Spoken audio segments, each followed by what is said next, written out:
Круглого стола Общественной палаты Республики Саха-Якутия, которая проводится совместно с экспертным клубом Якутии по вопросам безопасности жизнеобеспечения в условиях Крайнего Севера. Так, модераторами выступает я, Барамыгин Николай Андреевич, председатель комиссии по развитию информационного сообщества, СМИ, массовым коммуникациям и имиджевой политике Общественной палаты Республики Саха-Якутия, и Савинов Игорь Дмитриевич, сопредседатель экспертного клуба Республики Саха-Якутия, главный редактор информационного сайта Яхт.Информ.ру. Ага. Вот и участники нашего круглого стола – это представители государственных органов власти, представители ресурсоснабжающих организаций, главы улусов, городов, общественники и журналисты. Ну, сейчас онлайн пока подключилось 19 участников, но будем надеяться, что их число будет расти. Вот, но, как говорится, время сжатое, поэтому сразу предоставляю слово нашему модератору Игорю Дмитриевичу. Да, пожалуйста. Сразу давайте оговорим. Виктор Николаевич пришел. Виктор Николаевич пришел. Ага, сюда. С той стороны. Ага, с той стороны. Виктор Николаевич Губарев к нам присоединился, вице-спикер. Да. Ага. Вице-спикер Илтумина подошел. Так. Ну давай, Игорь, зачитывай вопрос. Да, давайте сразу оговорим регламент. Угу. Выступающим с докладами по 10 минут. Ну, это основные наши спикеры. Ресурсоснабжающие организации в основном, да? И выступающим просто так по 5 минут. Чтобы уложиться желательно в 1,5 часа нам, не растягивать тему. Ну, начну с того, что у нас сегодня, пожалуй, самый холодный день в году. Новый термин такой появился, трешковец, мириф обиход. Ну, то есть это, значит, очень страшно. И мы стали героями новостей всех центральных Якутии благодаря своему холоду. И вспоминается стихотворение вот олимпиадиста Сафронова «Алампа», который написал еще в 1912 году, где говорится о том, что вот якут находится в юрте, ну, смысл такой, загибается от холода, умирает буквально. Ну, кончается стихотворение, если помните, тем, что поэт надеется, что в будущем все будет прекрасно, люди будут жить в теплых, хороших домах. Мы этого добились еще в советское время. И сейчас вот в 21 веке нам главное не уронить планку, несмотря на эти жуткие морозы, не допустить аварий. И вот об этом и о причинах уже случившихся аварий, и о том, насколько у нас богат, в смысле, крепок задел, да, вот на эти морозы, мы постараемся поговорить сегодня. Можно, да? От северных улусов кто-нибудь понимаете? Вот можно посмотреть на экран. Онлайн Верхоянский улус, онлайн Анабарский улус обещали. Аллаиха, Абый, ага, Усьмайский, Янский. То есть очень большой интерес вот арктических северных улусов. Ага. Так, ну сразу переходим тогда к докладам. Ага, так, и это большая просьба подходить к трибуне, ага, чтобы было видно нашим онлайн-участникам.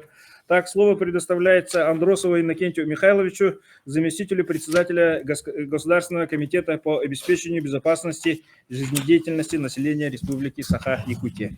Ага, так. Ага, вот в сторону микрофона, пожалуйста. Слышно будет. Громче говорите.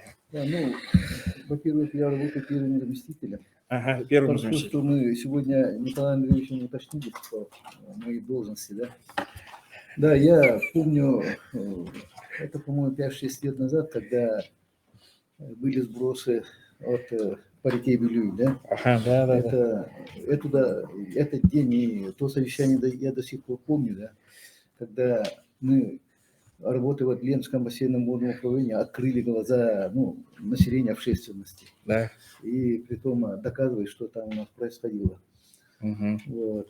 Ну, я с тех пор вот всегда наблюдаю работу общественной палаты. Конечно же, всегда ругают органы исполнительной власти республики. Там где-то что-то не видели, увидели, где-то что-то там получилось. Но между тем я хотел бы сказать, что и раньше работали. Я довольно давно работаю, вот тоже в госслужбе, почти уже около 40 лет. Вот. Поэтому знаю, все-таки люди работают на севере, потому что если не поработаешь, да, там вообще все заморожено, ну, жизни не будет же, да. Поэтому вот мы в 2022 году Государственный комитет по обеспечению жизни и деятельности населения республики как раз отмечал всего-навсего десятилетие образования вот нашего комитета. Ну, мы его отметили, хотя это небольшая дата, но сегодня мы как бы орган, который координирует все органы исполнительной власти республики, которые связаны с обеспечением жизни и деятельности, ну, нашей республики. Поэтому работа она разнообразная, в любое время можем всех собрать, вместе трудиться, чтобы у нас этого не случилось. Я считаю, что вот последнее время, да, ну, своего опыта вижу, да, то, что у нас случается и происходит сегодня, да, ну, в котором вот, может быть, кто-то недоволен, у нас там не видели, тут там что-то происходит. Ну, может быть, вот, о котором сегодня мы будем говорить, о объектах жилищно-коммунального хозяйства.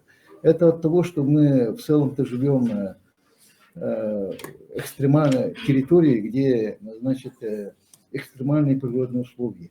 Об этом мы должны правильно понять. Если бы мы жили там где-то в Эмиратах или, скажем, в Сочи, у нас, наверное, этого не было. Мы тогда занимались бы другими делами и так далее. Но, несмотря на это, мы продолжаем жить и будем жить в нашей республике. Мы и будем новыми идеями постоянно, да, развивать нашу республику. Ну, дети Азии, да, вот в 96-м году мы его организовали, до сих пор происходит. Нигде нету такого. Мы дошли до проведения вот зимних. Вот как раз в эти дни 20-го мы будем сжигать, как там, огонь вторых зимних международных спортивных игр. Такого тоже нету.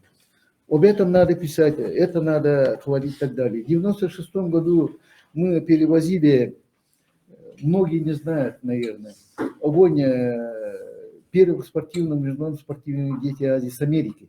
Я был организатором этой затеи.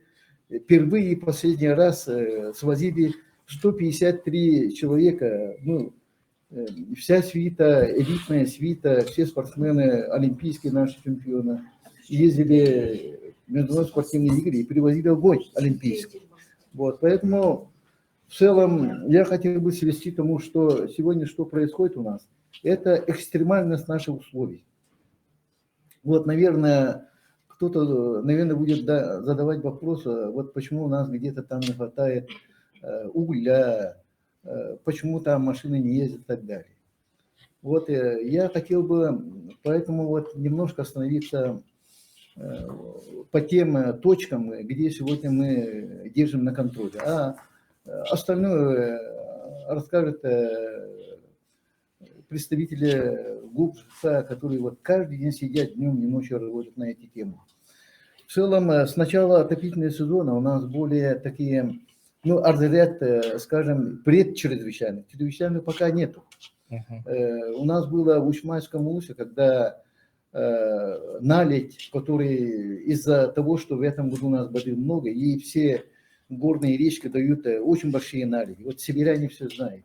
Поэтому мы не могли довести до солнечного топлива. Этот вопрос решен. Очень быстро сделали ремонт, ну, так сказать, изношенного летнее время моста, и по мосту свозили. Сегодня проблемы Ушмая не решены. Сегодня там нормально топится, хотя можно говорить о том, что у нас каждый год с колес бывают населенные пункты, которых мы топим, затапливаем котельные. Бывают такие, потому что это жизнь, мы не можем, вот автотранспорт там, привести, значит, почти годовой объем запаса. Этого никак невозможно делать, потому что финансовые средства, они распределены так, чтобы мы должны расчетом до конца зимы, ну и расчетом, чтобы до открытия водород. Это первое, да. Второй момент, да, это дороги, да. Дороги у нас в этом году очень большим трудом, значит, проложили до всех населенных пунктов, потому что, опять-таки, природа наша. В этом году воды много, все реки полные, поэтому нам пришлось ждать, пока реки, озера дали нам нормальную толщину для доведения, чтобы машина проходила тоннажем 30 тонн. Сегодня в целом, вот, конечно, это радостно, но мы ждем приказа от управления автодорог о том, что все северные дороги арктические, они будут открыты. Это отрадно, и уже третья декада января месяца ГУП, ЖКХ, но и те подрядчики, которые будут возить топливо, уголь, газоконденсат, сырая нефть, они будут полностью работать. Сегодня из плана Арктики 270 тысяч тонн, мы выполнение 3,3. Вы не думайте, почему только 3. Да? Дело в том, что по сравнению с прошлым годом мы ориентируемся и также идем. Большого отставания нету, но надеемся, когда все дороги начнут, будут открыты, мы начнем свозить. Ну, вторая болевая точка на сегодня, о которой, наверное, я как-то вот перейду, чтобы не спрашивали, да, это Берхаянский район, село Тавалак и село Инкюр. Там сегодня запасы уже сделали, мы очень быстро сориентировались, организовали комиссию от МинЖКХ, от ГУП ЖКХ, от Минтранса и наш госкомитет, и съездили на прошлой неделе в Берхаянский район. В селе Тавалах. Все, в Берхаянском районе, значит, осеннее время были очень большие дожди. Ну, видимо, это после летне-осенних вот этих паводков. Поэтому дорога, которая существовала до этого, он был, ну, разрушен. Они сделали, значит, осенью другую дорогу. Другой подход. Конечно, было очень трудно крупнотоннажным машинам проехать через эту дорогу, поэтому мы не могли довести до Тавалаха, ну, необходимый уголь. Ну и, конечно же, может быть, не упреки, может быть, какие-то нехозяйственные подходы для хранения в летнее время оставшиеся уголь весны. И сегодня эти вопросы решены. Мы имеем там на 14 дней, да, по-моему, уже запас угля, и все будет нормализовано. Ну и дорогу проложили. Сегодня проложена дорога на один тоже такой населенный пункт, Инкюр, Сартан. Дорога проложена, и уже первые машины дошли, 20-го, это буквально в эти дни, начнется, значит, количество машин увеличится, и нормальный запас будет. Сегодня тоже на 12 дней там запас угля есть. Ну, в целом, по Оленьке такая же картина, вопрос решен сегодня. По состоянию на сегодня там уже обеспечено до 29 января. Эти все работы, коллеги, они органы исполнительной власти республики, ну и ответственным предприятием ГУП и Министерством жилищно-коммунального хозяйства все контролируется, все держится на пульсе. Поэтому, если какие-то серьезные катаклизмы не будут, то в любом случае мы должны данные вопросы вообще снять и уже выйти в нормальное русло, когда мы начнем завозить полностью топливо для котельных. Ну, начало года, да, оно было тревожное, ночь 31 на 1 город будоражило, сатал. Об этом я выступал и по телевидению, и сегодня хотел бы тоже остановиться, потому что могут быть вопросы. Люди застроились, сельчане в основном, там для своих детей. Новогодний праздник, люди разъехались, ну, наверное, к своим районам, может быть, кто-то на курорт и так далее. В это время из-за замыкания, значит, произошел этот случай, и подстанция Сатал не мог он срываться. Он находился, значит, в видении самого Сатал очень быстро под руководством первого заместителя председателя правительства Дмитрия Ильича Садовникова, нашего председателя Левчикова и мэра города Григория Евгения Николаевича создала комиссия, и они отработали. Вы в целом это знаете, и Telegram, и WhatsApp через, и потом телевидение все это показывает. В целом, конечно же, с этого мы уже принимаем для себя уроки, да, все-таки я всегда говорю вот людям, не надо разбирать печи и полностью его вынести на улицу. Печка, она должна всегда оставаться. Ну, по трубе же идет газ. В любое время может случиться разное. Металл устает или какие-то там, ну, сейчас сложное время, да. Поэтому все может случиться. И люди должны, конечно, запасаться, у кого возможности, генераторами или сделать самотеком. Чтобы было самотек. Мы же помним, всегда у нас в домах всегда был самотек. Вот. Хотя бы он часа там 2-3 нормально работал. Вот поэтому эти моменты мы будем учитывать. Ну, в целом, наверное, всегда у нас происходит вот после крупных таких событий, да, между ответственными министерствами совещаний, где мы должны предугадывать на следующие годы, последующие годы. Вот.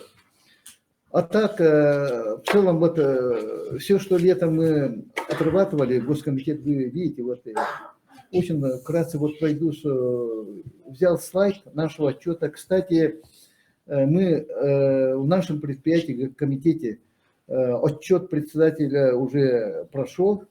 Вы помните, знаете, вот через массовой информации вчера состоялось расширенное заседание правительства, которое вел глава республики Александр Сергеевич. И по итогам прослушивания всех руководителей наш комитет оказался одним из эффективных органов исполнительной власти республики. Мы сегодня утром провели планерку, где наш председатель, конечно же, поздравил наш коллектив в том, что мы оказались в рядах вот, ну, первых лиц. Вот мы сначала покажи, пожалуйста, Алексей Алексеевич, очень быстро пройду. Коллеги, вот, ну, отвечаем. Время уже прошло, да? Ну, быстро. Очень быстро. Вот, у нас вот перевозка в зимний период. Отдельно все прослеживается. Мы проводим много заседаний оперативных комиссий на уровне первого зампреда правительства или нашего комитета. Завоз. Об этом я тоже говорю. Мы имеем в этом году зимний автотранспортом 875 тысяч тонн должны довести по всей республике. Не только Арктика. Арктика 295 тысяч тонн. Но если мы что-то не выполним, то это горе для всех будет. Поэтому мы должны его беспрекословно выполнить. Пожары, техногенные пожары. В этом году у нас прошло в течение года 1930 пожаров техногенных. Вот. Мы в этом году снизили количество погибших, количество пожаров. Вот. Это у нас требует тоже наше правительство. Дальше идем. Мы разные рода вот проводим инициативы, чтобы провести нормально до людей, до каждого жителя республики профилактическую работу. Вот как раз так, аварийно-спасательная работа. Наша служба спасения постоянно работает. Были в этом году резонансные на севере. Это на море 2 случая. В Усманском улусе очень серьезные, вот лодка перевернулась и так далее. Эти моменты. Потом это идет, ну, обучение наших, ну и потом, ну, разных природных климатических условиях. В любое время года мы работаем. 2 здания в Томоте и в Среднеколымской. 2 здания поисково-спасательных отрядов. Далее. Мы надзираем муниципальное образование. Это что первое? Значит, не свалка. Там свалка входит, но кроме этого мы надзираем пролаживание минерализованных полос, противопожарные разрывы и так далее. По нему вот как раз скоро будет у нас совещание. У нас ежегодно идут чрезвычайные ситуации разного рода. Локальные, муниципальные. Муниципальные в этом году было 36. Это связано все с лесными пожарами. Итого у нас в этом году, итогом года, 39 чрезвычайных условий, ситуаций произошло. Так, дальше. Вот весеннее половодье у нас было очень жарко в прошлом году в Лёкнинском районе. Мы со второго подрыва сняли затор очень длинный, тупиковый. Были заторы в Намском районе территории. Помните летний-осенний паводок от дождей в Верхоянском улусе, ну, присутствовал Крутик. Вот. Ну, сколько? Ну, это к теме же не Ну, относится все. наводнение. Я завершаю. Конечно, мог бы много рассказать, но вот видите, это прочитали. Спасибо. Ну, спасибо. Да, Спасибо. спасибо. Так, так. Не, вопросы мы конце потом концов. всем зададим в конце. Сейчас вот Ага. докладчики, основные спикеры выступят. Да. Ага. Хочу предоставить слово Алексею Александровичу Стучкову, генеральному директору Якутскэнерго. Мы его рады видеть. Рады в том смысле, что вот наш человек в федеральной большой компании работает. Но, к сожалению, много вопросов накопилось. Вот в чем причина аварии Сатала? В смысле, не в чем причина аварии Сатала. Что вы думаете по Саталу? Вот, будете ли брать хозяйство его? Насколько вот задел у вас крепок на эту зиму, на следующие? Как вы работаете по импортозамещению? То есть у вас вот налажена вот эта поставка запчастей для импортного оборудования, техобслуживания? Вот людей такие вопросы волнуют. Выступление сразу ответить на эти вопросы. Вопрос уже задан. Желательно сразу ответить. Прежде всего, добрый день, уважаемые участники Да. круглого стола. Да. Хотел бы отметить, что компания Якутскэнерго – это крупный производственный холдинг, который развивает энергетические, жилищно-коммунальные, топливные и другие виды бизнеса в составе группы компаний Power of Grid. В нашем регионе, как вы знаете, развитие энергетики всегда было опережающим и формировало модель промышленного комплекса республики, рост городов и поселков. И сегодня наша компания объединяет в своем составе генерацию сетевой комплекс, аккумулирует опыт самых разнообразных видов деятельности в сложнейших природных климатических условиях. И с 2019 года наша компания работает в объединенной энергосистеме. Это прежде всего огромная ответственность и важное условие освоения современных стандартов энергоснабжения. Установленная электрическая мощность станции Якутскэнерго составляет 1140 мегаватт, тепловая 1724 гигакалории в час. Протяженность линий электропередач всех классов напряжения более 26 тысяч, и численность персонала нашей компании 4421 человек, это без учета наших 4 дочерних обществ. В целях подготовки к работе в осенне-зимний период по группе Якутскэнерго был сформирован и в полном объеме выполнен план мероприятий, который состоял из 237 пунктов. В соответствии с приказом Минэнерго России от 3 ноября наша компания получила паспорт готовности к работе в отопительный сезон. В рамках ремонтной программы за 2022 год нами отремонтировано 850 километров электрических сетей разного класса напряжения, 3 турбоагрегата, 6 километров тепловых сетей и также осуществлена чистка просек в объеме 2314 гектар. А в целом мы отмечаем, что наша ремонтная программа перевыполнена как по сетевому комплексу, как по физическим показателям, так и в денежном выражении. И, соответственно, по объектам генерации освоение ремонтной программы у нас в 2022 году составило 100%. Значит, в период особо низких температур мы издали приказ по ПАО Якутскэнерго, в соответствии с которым введен режим повышенной готовности для обеспечения надежной и безопасной эксплуатации всех энергообъектов. В этот период мы не проводим плановые отключения, за исключением случаев ликвидации после аварийной ситуации, и также провели дополнительное комплектование аварийных бригад, внесением круглосуточного дежурства, резервных источников питания, техники, материалов и оборудования. Значит, ну, очень много и в наш адрес, и, наверное, в адрес органов государственной власти поступает жалоб на плановое отключение. Здесь я хотел бы отметить, что прежде всего проведение плановых отключений связано как с проведением ремонтных работ, так и подключением новых абонентов. По итогам 2022 года мы подключили порядка 6 тысяч новых абонентов, и, соответственно, каждый из этих заявок требовал в том числе и плановых отключений. Значит, в целом хотел бы отметить, значит, почему мы проводим плановое отключение в зимний период. Это не связано с тем, что мы не своевременно в период подготовки к ОЗП проводим ремонтные работы.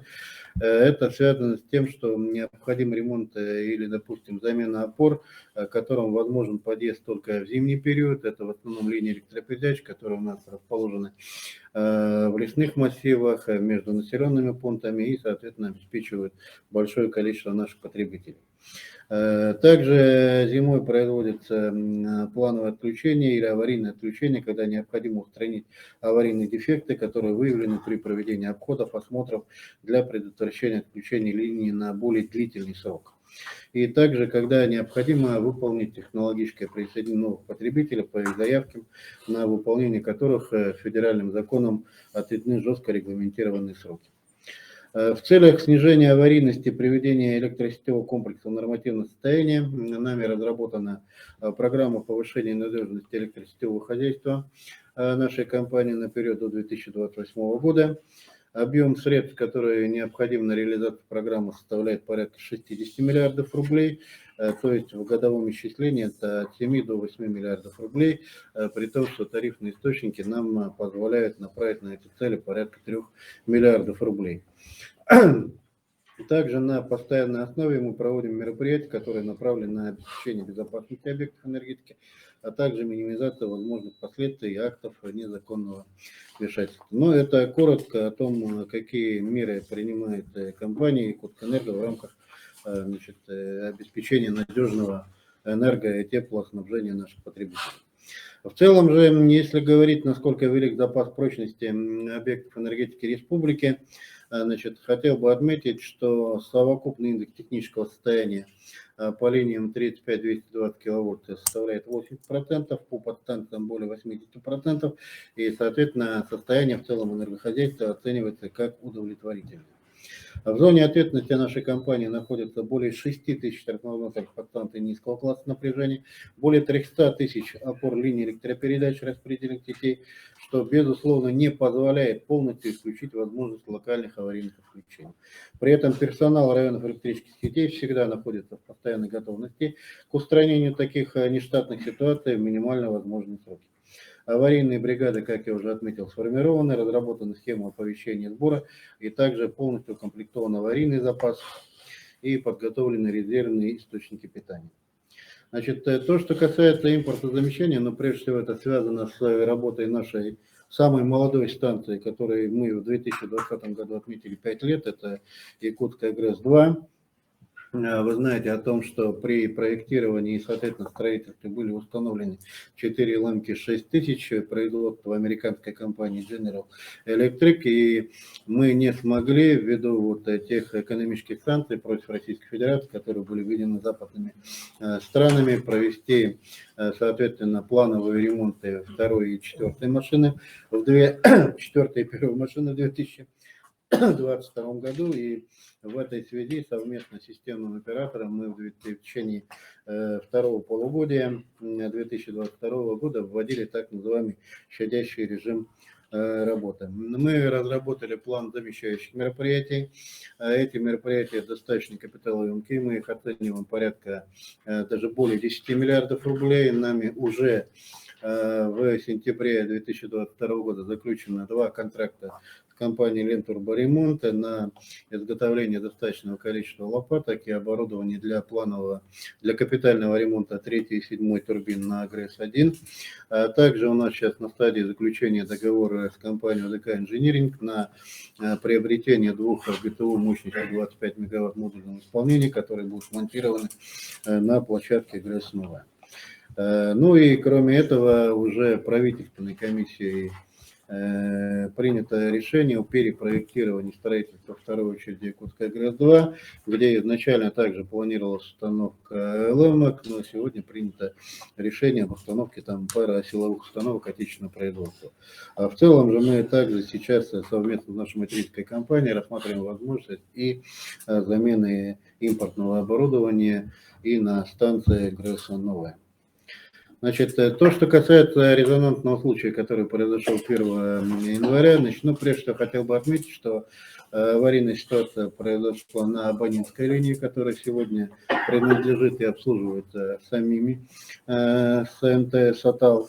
В результате, соответственно, выхода из строя муфты, короткого замыкания, сработала защита трансформатора на подстанции радиоцентр, в результате чего у нас порядка более 17, вернее, более 7 тысяч наших потребителей было отключено, потребители Жатая, Логина, Кельдянца, и, соответственно, в первые часы аварийной ситуации мы занимались восстановлением энергоснабжения этих потребителей. В течение часа электроэнергия была подана на эти объекты. И, соответственно, длительность восстановительных работ на СНТ «Сатал», она связана прежде всего с тем, что нам не были предоставлены схемы энергоснабжения, соответственно, в микрорайонах «Сатал». Очень долго, значит, мы искали и находили, значит, энергетическую службу СНТ «Сатал», которая в конечном итоге сказала, что у них нет ни сил, ни средств, и в 10:30 было принято решение, вернее, в 9:30 было принято решение о восстановлении, значит, силами Якутскэнерго, но в течение там примерно часа-полутора, вот, соответственно, шли эти организационные вопросы, значит, потому что это объект повышенной опасности, мы не можем допустить, соответственно, требований техники безопасности своего персонала на чужие объекты. Значит, была вызвана автовышка, пока она там приехала из города, пока ее отогревали, ну, соответственно, время было потеряно, и в 16:05 энергоснабжение «Сатала» было восстановлено в полном объеме. Значит, ну, также был вопрос вот в отношении, почему ремонтные работы проводятся зимой, но я уже ответил, что это связано с проведением ремонтных работ в зоне там сложной транспортной логистики, туда, где летом или весенний период невозможно подъехать, а работу можно производить исключительно в холодное время года. Ну и также был вопрос вот в отношении случая, который у нас произошел в конце августа 2022 года, когда из-за отключения по грозе двух высоковольтных линий классом напряжения 220 киловольт Магдагачи-Уручи и, соответственно, Магдагачи-Гунджа для сохранения устойчивости энергосистемы, допустимых параметров, соответственно, значит, режим, который был введен системным оператором, противодействием противоаварийной автоматики, энергосистемы Якутии и часть западного района энергосистемы Амурской области были выделены на так называемую изолированную работу, что, соответственно, вызвало срабатывание автоматики и, соответственно, были остановлены наши газотурбинные установки. Ну, в последующем, в течение 1,5-2 часов энергоснабжение всех потребителей было восстановлено. Чуть-чуть у нас затянулось восстановление в западном энергорайоне, но там тоже где-то в районе 3 часов энергоснабжение полностью было восстановлено. Конечно, это говорит о том, что энергосистема нашей республики в связи с выходом на оптовый рынок энергии и мощности, значит, зависит от сложившихся режимов объединенной энергосистемы Востока, управляющих воздействием системной и режимной противоаварийной автоматики. Значит, это так называемая цена работы объединенной системы, но при этом, конечно же, есть и плюсы. Да. Прежде всего, например, до выхода нового РЭМ при изолированной работе центрального и западного энергорайонов отключение даже одной генерирующей единицы на наших станциях вызывало отключение потребителей и, соответственно, возникали риски посадки наших станций на ноль. Сегодня аварийное отключение генератора и турбин для потребителей фактически происходит незаметно, так как это компенсируется, ну, соответственно, другими станциями объединенной энергосистемы Востока. Ну, вкратце у меня все. Если будут вопросы, я... Алексей Александрович, а чтобы закончить с «Саталом», вы готовы взять на себя это, себе хозяйство «Саталом»? Ну, знаете, я отвечу на это вопрос следующим образом. Есть соответствующие правила передачи сетей от СНТ в адрес энергосетевых компаний. Мы, начиная с 2017 года, ведем соответствующий диалог с представителями СНТ «Сатал». Мы выдаем им замечания, которые не устранены по сегодняшний момент. И более того, я скажу, что сегодня СНТ «Сатал» имеет задолженности за потребленную электрическую энергию перед компанией Якутскэнерго более 40 миллионов рублей. Это на минуточку более 3 лет, то есть, соответственно, все жители, которые там живут, более 3 лет безвозмездно пользуются электрической энергией, которую вырабатывает наша компания, ну и при этом, значит, отдельные, к сожалению, значит, товарищи предъявляют претензии насчет случившегося в адрес компании Якутэнерго. Мы же своими силами и за счет собственных средств произвели восстановление энергоснабжения, подчеркну это так. Ну, единственное, что это восстановление затянулось только по той простой причине, что авария произошла не на сетях Якутэнерго, а на абонентских сетях. Спасибо. Так, спасибо.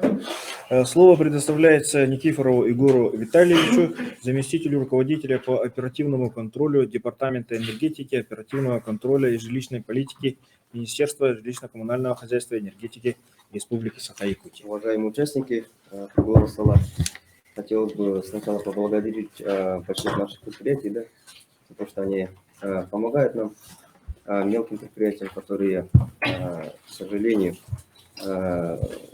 их объекты выходят из строя, да, и которые не готовы справиться с такими задачами, которые ставит у нас наша зима, да. Ну, задачами Министерства ЖКХ и энергетики в первую очередь ставит вопрос по надежному электроснабжению, теплоснабжению, водоснабжению, да, по республике Саха-Якутия.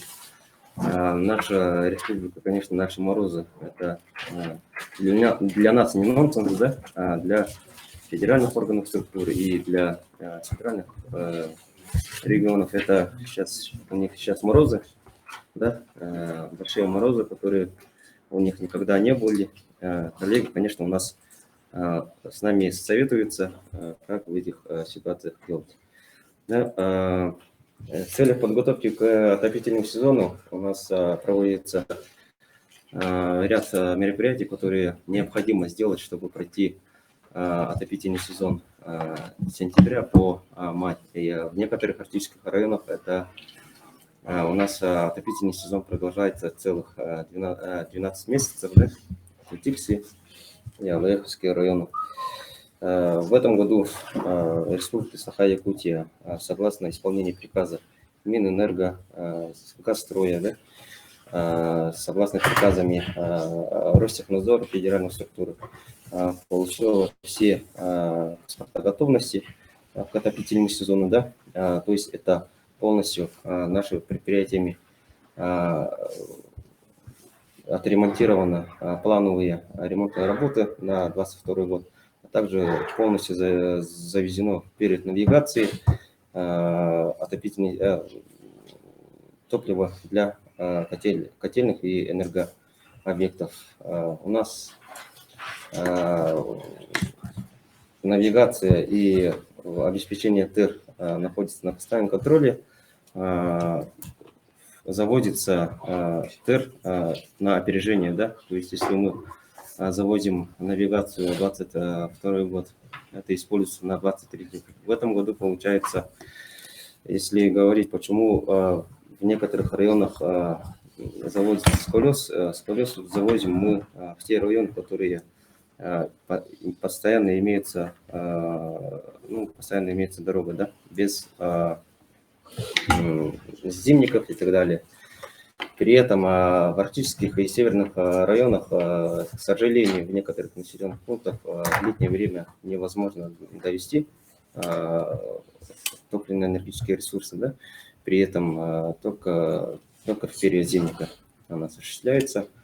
Да, у нас в этом году, в начале этого года были проблемы с Волоханкюлем, это Верханского района, и Андрюшкина, да, Нижнеколымского района. Конечно, Министерство ЖКХ и энергетики во всех нарушениях, либо недопоставки ТЭР всегда реагирует и, конечно, принимаем оперативные решения, да, по всем предприятиям.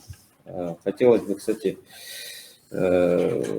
сказать, что наша работа и ЖКХ, и энергетики в целом по министерству и по предприятиям в целом деятельность стала открытой благодаря открытой прозрачности, да? Где проводятся ремонты, где, в каком месте произошла авария и так далее. Мы предоставляем всю информацию для наших СМИ, да? Ну, то есть в этой связи больше общественного контроля и со стороны СМИ и общественного контроля. Так, со стороны, если посмотреть у нас динамику происшествий, с учетом прошлого года, у нас динамика по линиям 110 киловольт, по подстанционным энергообъектам, да, по энергообъектам большим, которые генерируют электроснабжение. Здесь имеется тенденция снижения на 10%, имеется повышение аварийности на электросетях, это 6 и 10 киловольт, да, то есть внутри поселковые и межпоселковые. Здесь, конечно, с Якутэнерго ведется работа, но при этом очень много в Якутии, ну, даже в Якутске, если посмотреть, у нас есть бесхозные и абонентские линии, которые необходимо, ну, министерство настаивает, чтобы эти абонентские линии были переданы гарантирующему поставщику, да, электроэнергии, чтобы обеспечить гарантированность и безопасность электроснабжения. То есть сейчас активная работа ведется в Южной Якутии, да, консолидация мелких предприятий на большие предприятия. Здесь, получается, мелкие ТСО передают свои энергообъекты большим предприятиям для обеспечения надежного электроснабжения. Вот эта консолидация программы разработана Министерством энергетики, когда вот произошла аварийная ситуация в Владивостоке, когда вот он упал, и весь город где-то на неделю уже остался без света, да. Вот эта практика показала то, что при устранении аварийных ситуаций там не могли определить, чья собственность, чья линия, где находится линия и так далее. Вот это все, ну, вот эти все нарушения, да, привели к затяженности устранения аварийных ситуаций. Да? Ну, после новогодних праздников была летучка у главы Республики Саха-Якутия Арсения Сергеевича Николаева, ну и заместителя председателя правительства Садоника Дмитрия Дмитриевича, где были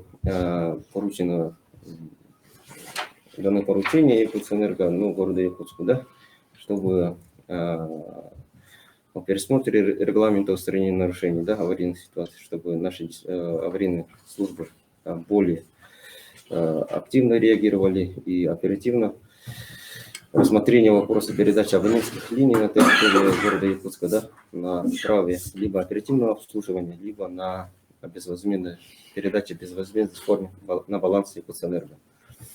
И актуализация схемы электроснабжения города Якутска с учетом абонентских энергообъектов. Если мы говорим о схеме электроснабжения, здесь у нас имеется ряд проблематичных районов, да, по СОНТам, да, и по бесхозяйным объектам.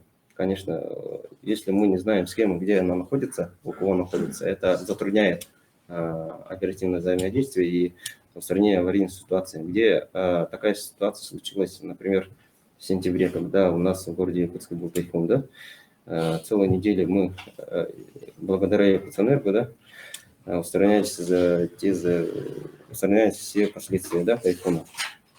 При этом были отмечены, что в больших случаях в СОНТах нет схемы электроснабжения, да, то есть сотрудник аварийной службы приходит и не видит, где что находится, да, какая электролиния проходит и так далее.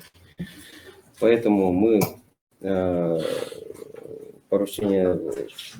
дали поручение всем районам, да, чтобы они обновили свои схемы электроснабжения, чтобы таких случаев не было, да, и, конечно, передали для муниципального образования, для министерства и для субъектов электроэнергетики. То есть задача была поставлена Дмитрием Дмитриевичем Садовниковым, чтобы с городом Якутском и Министерством ЖКХ и энергетики были внеплановые учения коммунального комплекса.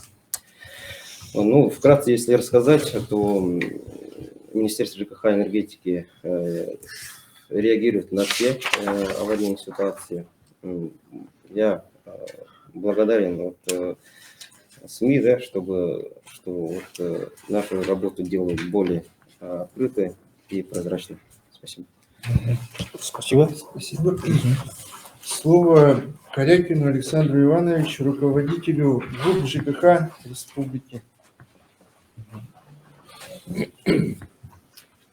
Добрый день, уважаемые гости, круглого стола участники. Разрешите выступить с докладом по теме обеспечения безопасности на объектах ГУП ЖКХ Республики Саха-Якутия. Так, слайды можно, да? Второй слайд. Ну, для начала я немножко как визитку хотел бы рассказать о предприятии. ГУП ЖКХ Республики Саха-Якутия занимает лидирующее положение на рынке коммунальных услуг республики по территориальному присутствию.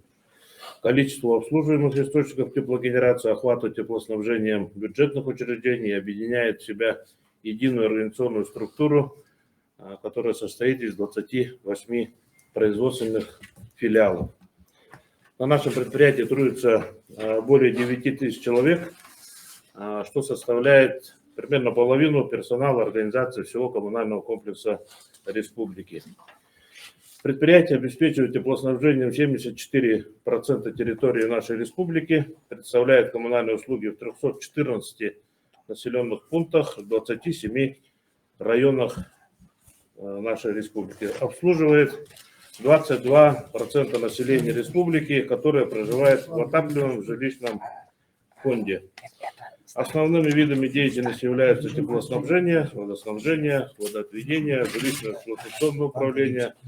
Также наше предприятие является региональным оператором по обращению с твердыми коммунальными отходами в арктической зоне нашей республики. На обслуживании предприятия находится более трети сетей теплоснабжения и более половины котельных от общего количества, расположенных в целом на территории республики. Предприятие производит более четверти тепловой энергии, вырабатываемой в республике. Сегодня эксплуатируем 641 котельную, вот на слайде видно, значит, перечень есть. 34 скважины, 65 водозаборных сооружений, 8 конденсационно-очистных станций, очистные станции и 12 конденсационных насосных станций. Протяженность сетей порядка 3000 километров составляет. Продолжительность отопительного периода в отдельных местностях, как сегодня было озвучено, например, в Булунском, составляет календарный год. И самый короткий период, 252, это в Алекминском районе. В среднем 309 суток мы даем услуги. Температура средняя наружного воздуха в зимний период достигает 60 градусов, что формирует особенную важность в обеспечении непрерывности производственного процесса по теплоснабжению с высоким уровнем ответственности за оказание жизнеобеспечивающих услуг. В этой связи правительство республики возлагает на ГУП выполнение приоритетных стратегических задач и целей за счет реализации инвестиционной и ремонтной программ, которые направлены на повышение надежности функционирования объектов коммунального хозяйства, поддержание оборудования в работоспособном состоянии и недопущение аварийных ситуаций. Также, значит, еще одна большая задача – это завоз топливно-энергетических ресурсов для работы котельных и выработки тепловой энергии с обеспечением необходимого минимального уровня и страховых запасов. Так, слайд номер 3, пожалуйста. В обеспечении безопасности жизнедеятельности предприятия одной из ключевых задач является завоз топлива. Так, в рамках прохождения отопительно-зимнего периода от нынешнего 2022-2023 год, в целом по всей республике мы завозим порядка 900 тысяч тонн. Это, для примера, значит, часть идет по навигации, порядка 350 тысяч тонн, и большая часть, порядка 550 тысяч тонн, завозится зимником.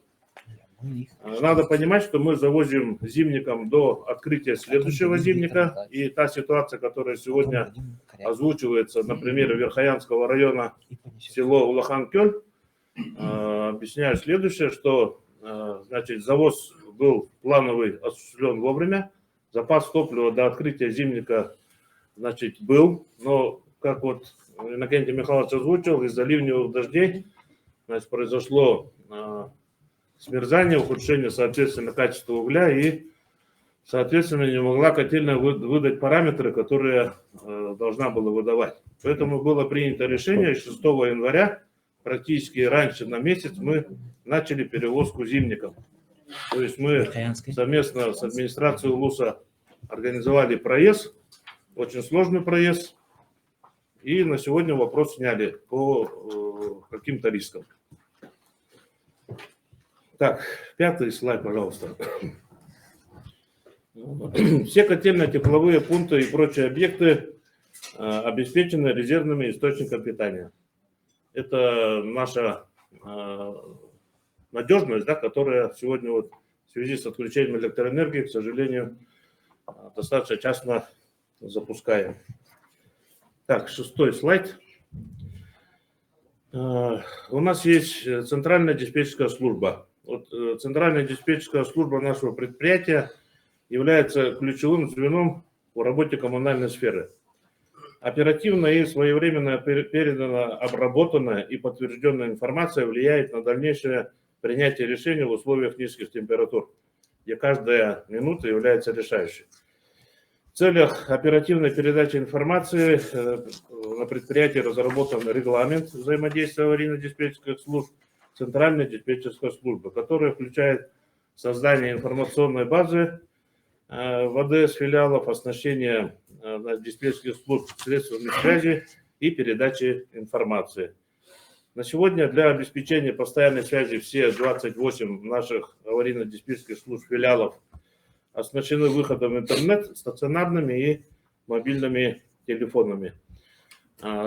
Согласно утвержденного регламента, устная информация поступает в центральную диспетчерскую службу в течение 5 минут с момента внештатной ситуации.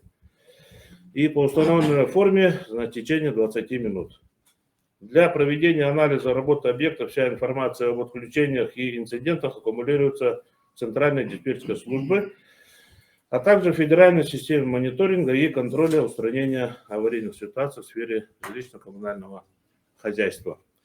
Ну, для себя мы задачи в любом случае видим в ближайшую перспективу — это обеспечение качественного и надежного оказания коммунальных услуг. Для этого мы ведем постоянный мониторинг по всем производственным объектам, проводим своевременную замену и ремонт оборудования. Ну и в любом случае еще одна важная задача — это своевременное обеспечение достаточным объемом топливно-энергетических ресурсов наших источников теплоснабжения. На сегодняшний день мы обладаем полной информацией по планируемым подключениям дополнительных потребителей. Все объемы завоза ТЭР запланированы с учетом увеличения тепловой нагрузки. Это все наши перспективные подключения, новые объекты. Сегодня мы уже их знаем, список есть. Ну, соответственно, как я сказал выше, запас топлива и оборудования мы уже формируем. На этом все. Спасибо. Спасибо. Так, слово предоставляется главному инженеру АО «Водоканал» Аммосову Андрею Андреевичу. Вы не будете? Готов на вопросы. На вопросы. Все, хорошо, отлично. Да. Переходим к выступлениям и вопросам к ресурсоснабжающим организациям.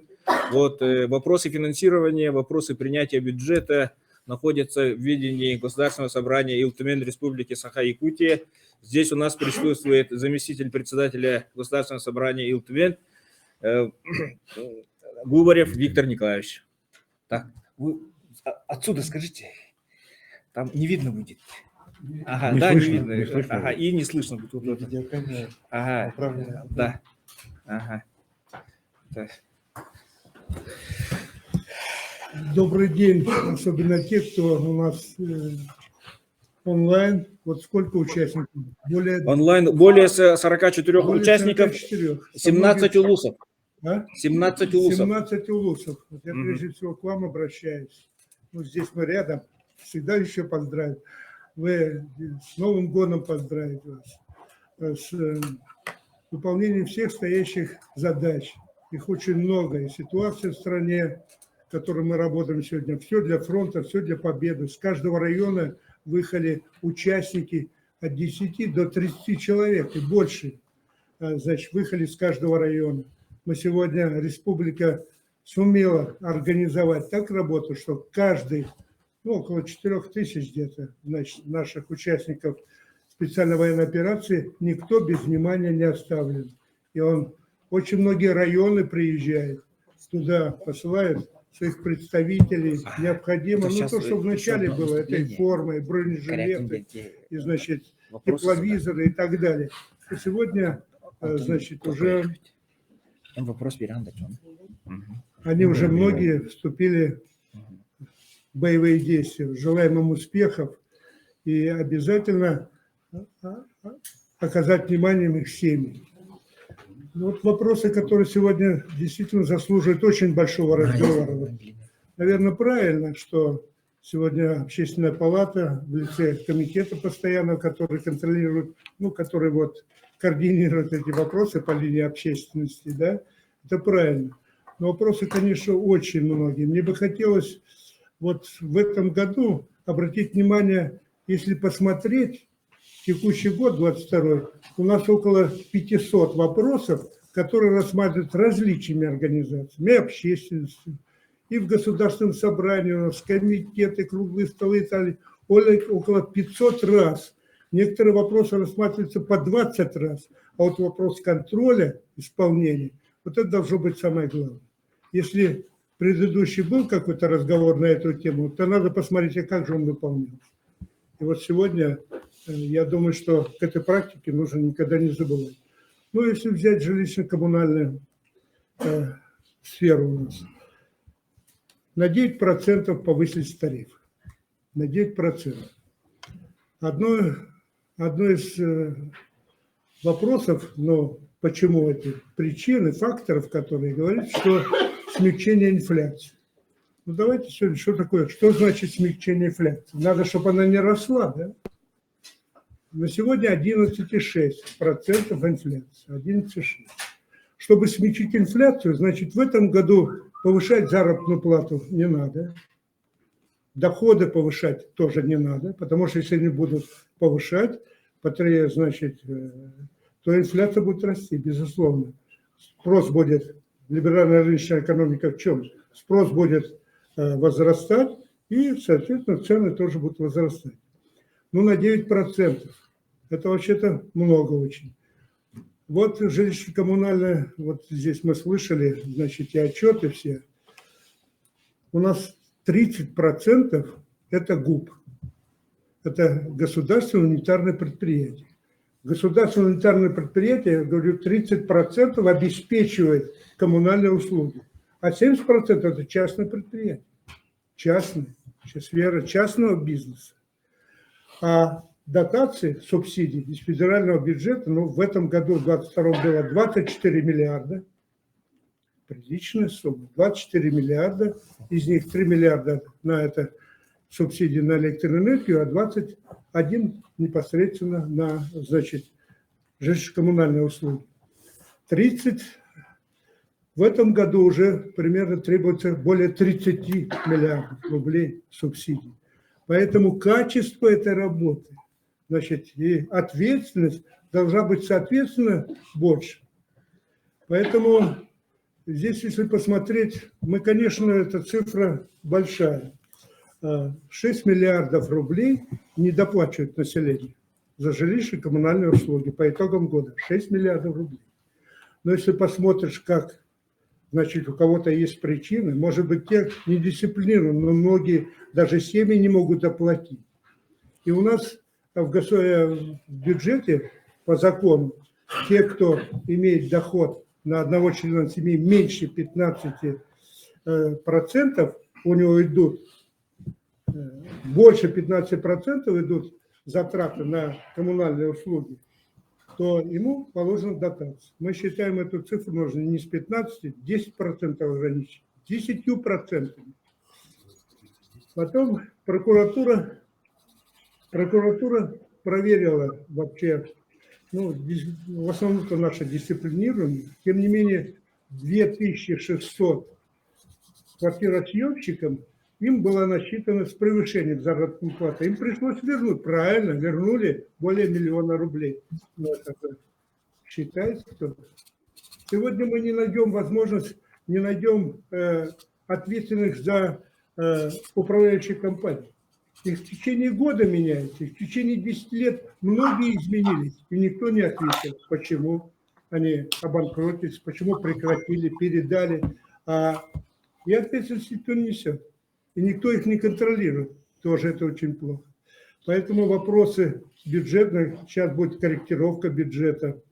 И, соответственно, те вопросы, которые связаны, значит, с жилищно-коммунальными сферами, мы, безусловно, посмотрим. Вопросы повысили плату. Электроэнергии тоже, Алексей Александрович, тоже же повысились тарифы на электроэнергию. Также, да, было 47 за киловатт-час, сейчас 55. Да. Нет таких. Нет, 5 это для физических лиц. Для физических лиц. Для юридических лиц 7 рублей. А 55 рублей в целом, но которые компенсируют. Что значит как? Потому что субсидии выплачиваются. За эту разницу выплачиваются субсидии из государственного бюджета. Да, около 3 миллиардов рублей. Ну, давайте посмотрим, какая. Вместе с вами разберемся. Давайте. Поэтому тоже и тарифы на электроэнергию тоже повысились. Поэтому по бюджету, конечно, и корректировка бюджета уже в марте состоится. Но нужно усилить вообще-то контроль и ответственность за выполнение своих обязанностей. Ну, если говорить... Вот здесь при подготовке бюджета, при подготовке участия моего здесь на заседании был вопрос, который связан дополнительно. Задают вопрос, как будет сегодня осуществляться и какие тарифы будут по авиаперевозкам в Арктический район. Ну, у нас на субсидирование 600 миллионов рублей запланировано. Субсидируем 10 мест на каждый рейс, практически в Арктические районы на каждый рейс будет 10 мест субсидируемых, половину стоимость. Но для того, чтобы нам закрыть вообще все вопросы субсидирования, уменьшить, нужно около 4 миллиардов рублей. Такие тоже работы ведутся по линии госсобрания и главы. Ну, вот такие я бы... Спасибо. Ага, слово предоставляется члену Общественного совета Госкомцен Республики Саха-Якутия Корякину Александру Кимовичу. Ага. Вот У нас, 55 сегодня рублей за киловатт-час. нету таких тарифов 55 или 47. Нет, да? Это фактическая средняя, Это себестоимость. фактическая себестоимость, а не тариф. Да. Тарифы гораздо ниже. Вот вы 3 И они миллиарда же сегодня предусматриваете, составляют, поэтому допустим, уменьшаете. покупку ЖКХ, Да. сколько там, Вы порядка правильно 12, сказали. да? Да. Ага, все, так, Можно, пожалуйста. Да, пожалуйста. 12 Корякин или Александр 13. Кемович, значит, кандидат технических наук, доцент кафедры Громче, обеспечения, Ага. член общественного совета ГРЭК. Значит, я хотел бы вот буквально короткое выступление сделать.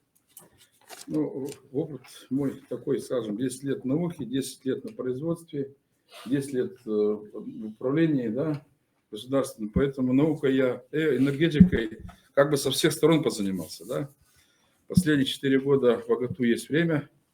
Вот, и хотел бы несколько соображений своих на эту тему вам, значит, рассказать.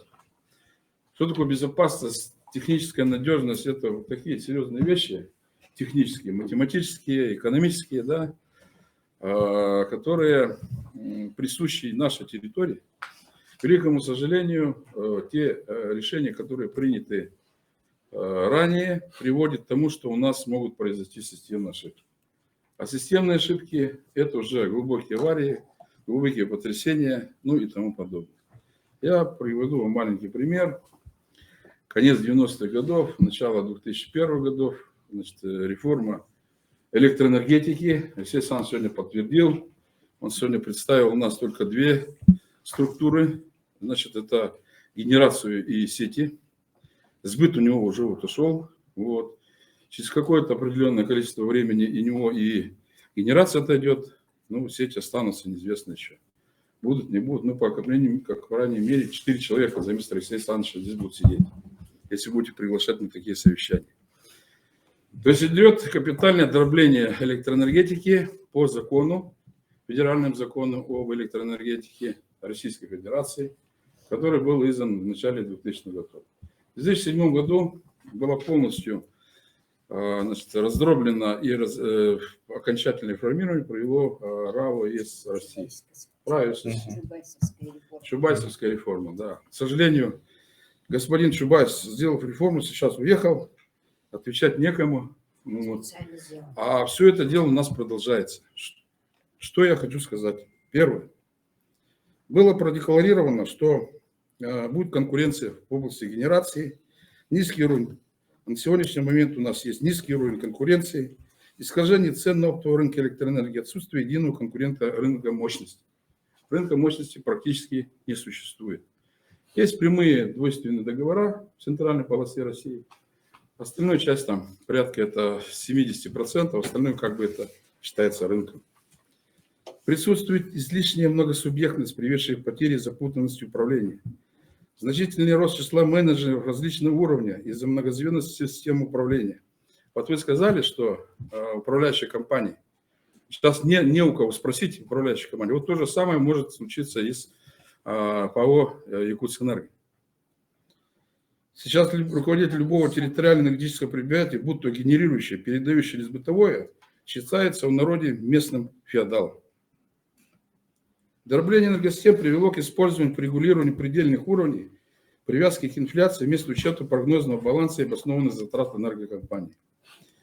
Увеличение износа оборудования, малое количество чисто частных инвестиций в предприятий без государственного участия, например, крупномасштабное строительство на Дальнем Востоке, ведут только государственные компании или компании с государственным участием. Это ФСК и ПАО «Русгидро».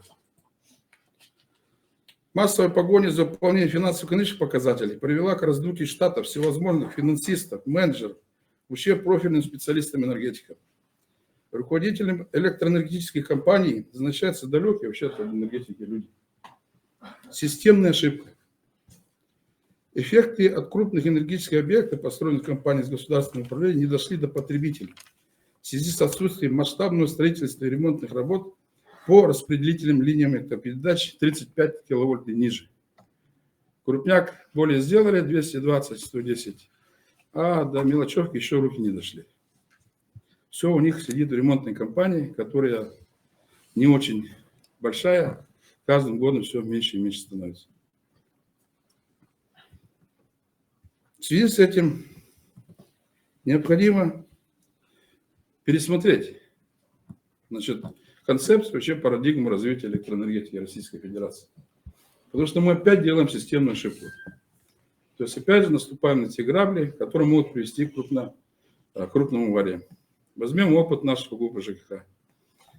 Значит, начало 2000-х годов, 2002 год, да, Александр Иванович? В 2003 году, да. Какая была ситуация, вспоминайте. ГУП ЖКХ раздроблен по всей территории республики. Каждый хозяин, да, каждый сам себе все завозит, каждый все, что делает, что хочет. Было принято стратегическое решение, системное решение было принято по созданию единой компании. Централизовать ГУП ЖКХ. Сейчас же у нас происходит процесс децентрализации ПАО «Якутскэнерго». Я считаю, что это абсолютно неправильный процесс. Следующее. Насчет тарифов. Вот снова концепции реформирования вообще электроэнергетики Российской Федерации. А почему нам это очень больно кажется? Потому что мы на Дальнем Востоке находимся. Заложить принцип единого тарифа для населения Российской Федерации. Он был. Предлагать его не надо. Он был. 2 копейки. за 1 киловатт-час по всей Российской Федерации. Это все можно делать. Это советское. Ага. Это все можно делать. Это все условности. Экономика – это определенные условности. Это не техника, где это работает, где не работает. Почему, например, человек, родившийся на Чукотке, Я в ваше время тоже работал. должен платить Советское время. по себестоимости в 2 раза Конечно. больше, чем человек, который родился в Москве? Правильно. Конечно. Или в Иркутской области, например, да?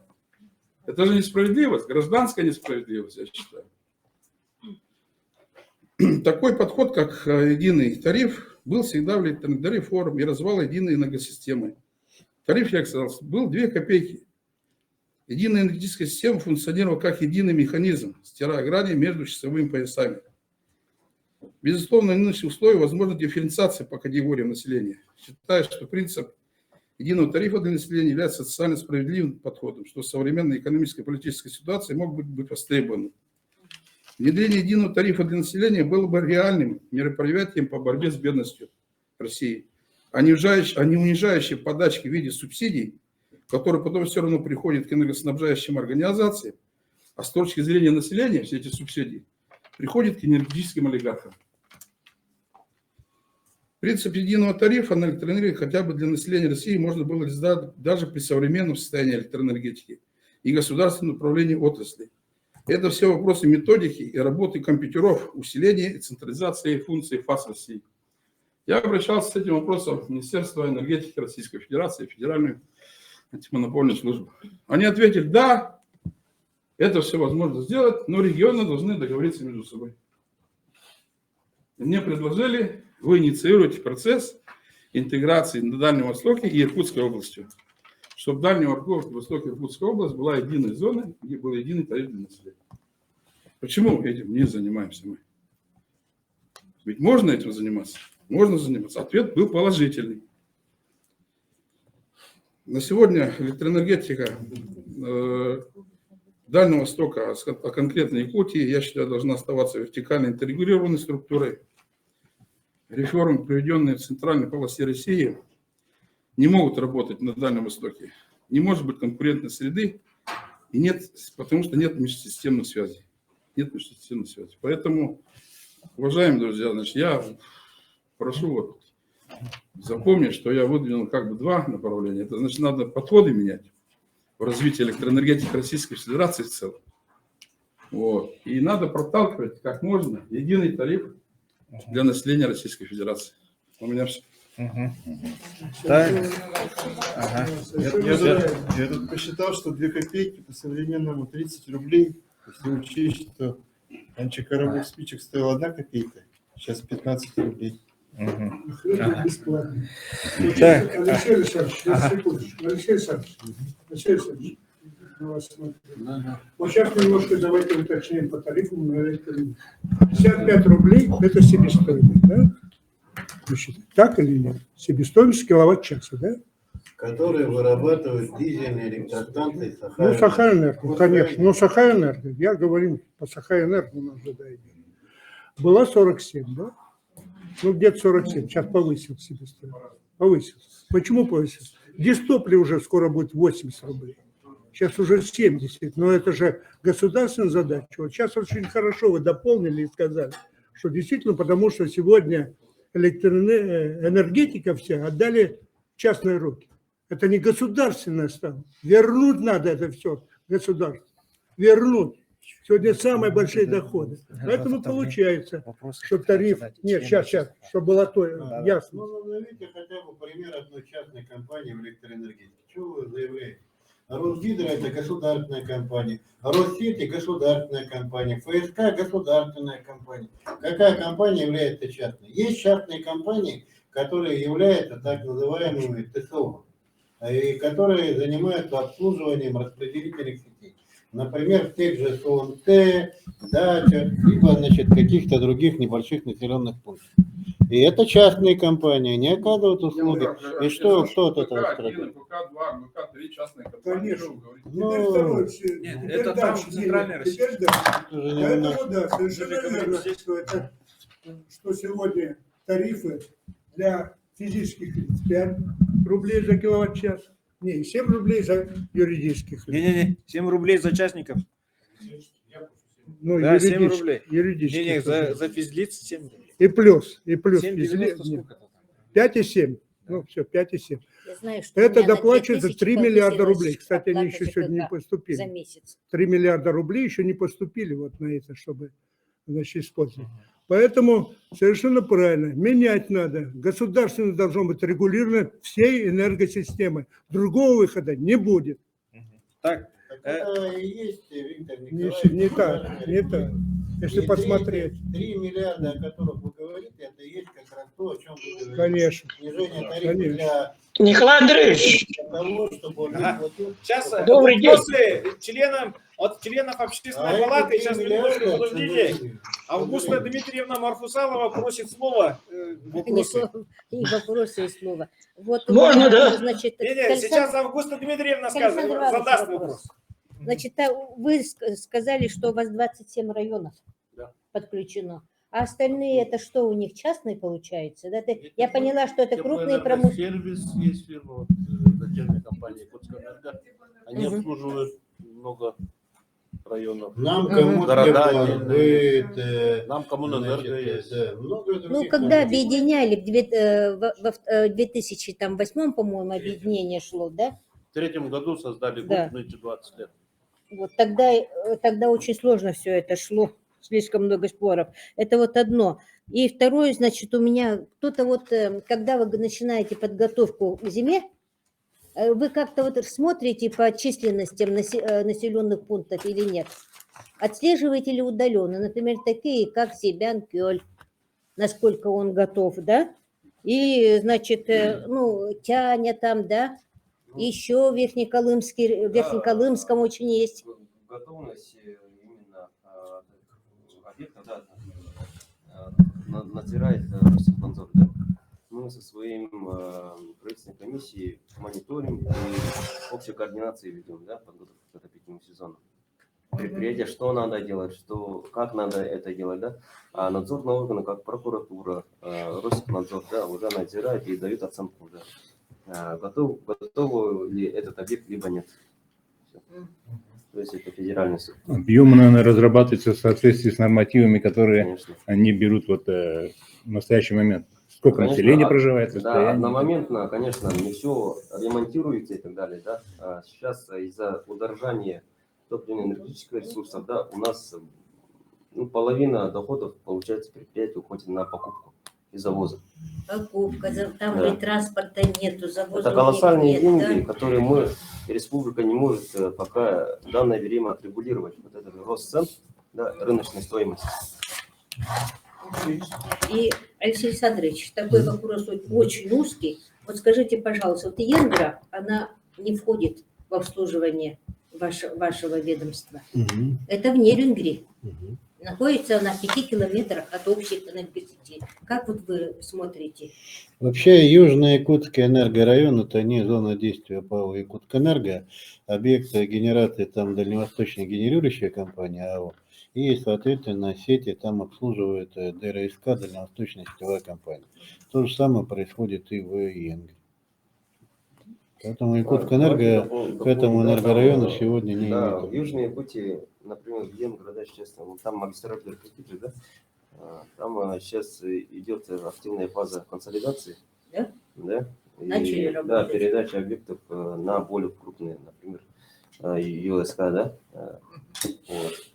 Поэтому вот эту работу ведем, это поручение Министерства энергетики, поэтому, да, сейчас более мелких числа избавляемся, передаем большим объектам, большим предприятиям. Ну, вообще, конечно, мне бы очень хотелось, чтобы наши обслуживающие, ресурсообеспечивающие предприятия вот начинали свою работу вот с таких вот маленьких деревень, которые самостоятельно не могут, в принципе, ни завозить, ни закупать, у них бюджетных денег, как правило, не хватает, да? И, естественно, значит, отслеживать ход зимовки там. Ну, смотрите, в принципе, ну, абсолютно справедливо, и Якутскэнерго, кстати, в этом направлении достаточно активно работает со всеми муниципальными образованиями и правительством Якутии, да. Но мы в дискуссиях, коллега из Министерства ЖКХ не даст соврать, по передаче объектов сетевого комплекса, это порядка 2500 объектов, всяких разных, как бы, да, значит, более 10 лет. Да, и я все-таки надеюсь, что финиш наступит в 2023 году, и наконец в 2023 году мы примем эти сети на обслуживание. Потому что как только они у нас появятся на балансе, тогда появятся и источники для проведения ремонтных работ. То же самое касается и бесхозяйных объектов энергетики, коих в год выявляется достаточно большое количество, и, соответственно, сетей, которые так или иначе принадлежат муниципалитетам или государству. Но это работа прежде всего муниципалитета. Они должны эту работу выполнять, а потом заниматься. Но мы с вами можем сейчас сесть в машину и поехать в любой новый микрорайон того же города Якутска. Это, на минуточку, столица субъекта. Поехать там хоть в район аэропорта, где новые кварталы, например, да, поехать хоть, в район Сайсари, посмотрите, в каком там состоянии инфраструктура. Это все то, что люди сами построили под разрешением и при попустительстве местных властей. А потом, нам задают вопрос, почему они в таком состоянии. А у нас источники-то только... А у нас-то только источники тарифа, других источников у нас нету. Вот я же просто как маленький пример привел, что мы разработали комплексную программу повышения. Потребность в год 8 миллиардов, а тарифных источников 2,8. И, соответственно, что за этим следует? А вы все говорите о том, что высокие там тарифы на электрическую энергию. Да, мы не отрицаем, что они высокие, да? Но совокупный платеж семьи без учета электроотопления, это, скажем так, другая стезя. Максимум от 1500 до 2000 в месяц. Ну да, для кого-то это большие деньги. Но в целом, в тех масштабах цен, в которых мы живем, насколько это, по вашему разумению, много? И это при том, что если, там электрический чайник, посудомоечная машина, стиральная машина и так далее, без этих приборов объем потребления колеблется на уровне 500-600 рублей в месяц. Ну, это много? Наверное, да, для кого-то. Согласен. Но для этого, как абсолютно справедливо Виктор Николаевич отметил, существует институт агентства субсидий. И те люди, которые имеют невысокие доходы, могут этим правом воспользоваться. И, например, если у человека пенсия 15 тысяч, например, а есть и такие люди, то совокупный платеж за все коммунальные услуги, включая электроэнергию, не должен превышать 1500 рублей в месяц. За все про все. Вот интересно, у меня в июле оплата за электроэнергию где-то в районе 500 рублей, а в январе я заплатила 800. За полгода на 300 рублей у меня. Хотя я потребляю на уровне одном месяце. Нет, но тут надо отметить, что у нас с 1 июля в соответствии с той нормой, которая принята правительством Российской Федерации, с 1 июля каждого года, за исключением будет 23 год, повышается тарифы на электрическую энергию. Вот эта разница, в принципе, такого 300, оно только, видимо, зависит от объема потребления, не более того. Сергей Егорович, Сергей Егорович Анисимов просит слова. Пожалуйста. Добрый день, уважаемые участники круглого стола. Ну, конечно, сегодня много информации мы слышали, и это мы все, конечно, владеем, знаем, работали, и она, конечно, постоянно повторяется, и эта работа, конечно, всегда находится под контролем нашего правительства, министерства, наших предприятий, наших организаций, ну и Иннокентия Михайловича тоже, конечно, он там всех объединяет и все это дело следит, устраняет. Это понятно. У меня два предложения, наверное, да? Первое, пользуясь присутствием Иннокентия Михайловича, хотел бы его предложение, что оставляют у себя кирпичные печи на частных домах, дачах, да? Еще можно было бы добавить, конвектора, газовые конвектора. Почему мы их не внедряем? Они же на низком давлении работают, они работают без электроэнергии. И вот это конвектора можно везде поставить, да? И в гараже, и в банях, и в доме сделать очень хороший вот этот наш, как он называется, это, камин, да? Внутри камина поставить этот конвектор, подключить его к газовому или сетям, или газовому баллону крупного размера. И можно, конечно, подождать сколько угодно вот это моменты. Это тоже надо было предусмотреть нам как-то, Иннокентий Михайлович, отработать, предусмотреть какую-то нормативную базу сделать, что не все замерзало. А то мы сейчас привыкли, котлы поставляем в гаражах, и свет уходит, и все замерзаем. Вот это дело надо было как-то решить в наших условиях. Это первое, да, предложение. Второе было, вот Александр Кимович выступал. Конечно, он очень хорошо выступил, он же это делом владеет. Сам министром был, как говорят. Так что здесь я только хочу добавить тоже системное вот такое решение по ресурсоснабжающим организациям. А раньше Министерство ЖКХ и энергетики этим занималось. Писали, вот Наталья Платоновна сама писала, когда была замминистром. До Силуанова дошли. Так, по субсидированию завода с Северным Улусом. Вот это было бы очень большое решение. Если этот завод за счет федеральных средств сделали бы, то вот и наши крупные предприятия, особенно ГУП-ЖКХ, вот Сахэнерго, которые заводят отдаленные улусы, северные улусы, у них тариф упал бы, и это бы очень хорошо сыграло бы на социально-экономическое развитие наших вообще улусов и для населения, и оптимизировало бы затраты наших этих предприятий, которые все время берут крупные кредиты, чтобы завести завод. А потом это им мешает очень долго, потому что после того, как правительство дает гарантии, погашение идет очень долго, с большими процентами, и это все очень сильно затрудняет финансовое состояние крупных предприятий. Я хотел бы, чтобы вот этот вопрос все-таки решился. Вот у нас сейчас очень большое внимание уделяется федеральным центрам Российской Федерации, нашим президентам по развитию, стратегическому развитию арктических улусов и по государственной программе развития, социально-экономического развития Севера. Регламент. Ага, Вот регламент. здесь надо было... Подождите, дослушайте. Значит, сюда надо было привязаться и, значит, сделать, что наши резиденты, которые там работают, получили субсидии. Там есть хорошие моменты, которые можно сейчас использовать для нашей экономики республики. Это системные решения. Спасибо. Ага, спасибо. Так, Сергей Августович Шильский, так, у него есть вопросы к ресурсообеспечивающим организациям. Так, вот сейчас вот в докладе информации мы заслушали.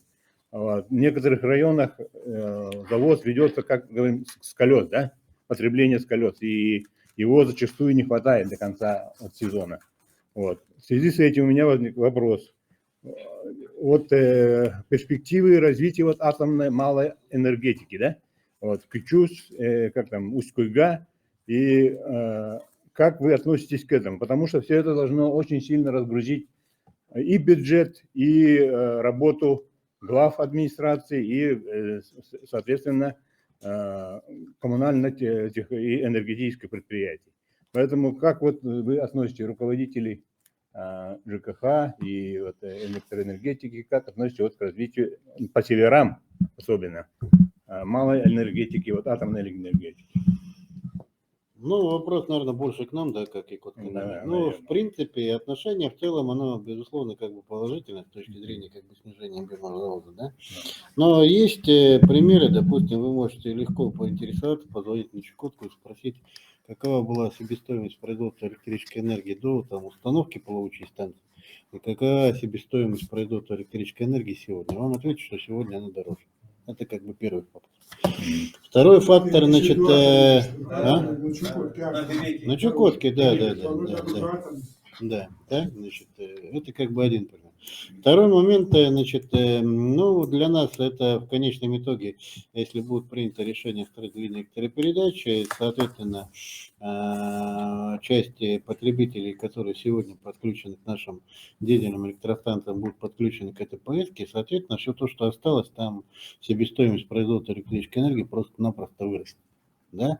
Поэтому надо сопоставлять эти вещи и принимать решения. Так, в принципе, ну, нормальные отношения, если есть, скажем так, ресурсы, которые позволяют сэкономить топливные ресурсы. Потому что для нас, я всегда как бы говорю о том, что завоз и у ГУПа ЖКХ такая же история, да, завоз топливных ресурсов в отдельные населенные пункты, допустим, на территории того же Ульяновского УСа, они сродни, значит, той операции, которая проводилась там в 1944 году в блокадном Ленинграде. Прорыв через Ладожское. Каждый год такая же ситуация.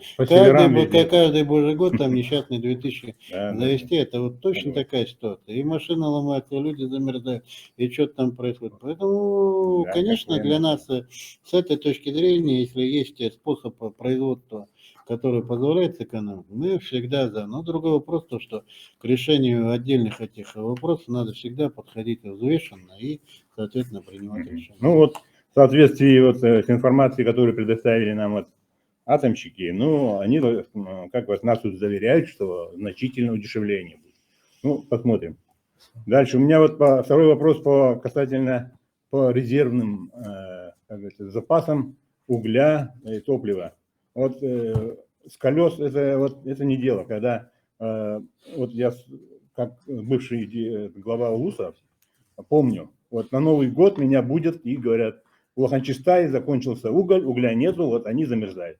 Вот давайте, вот и ночью выезжаем туда, в Лоханчистай на самоход.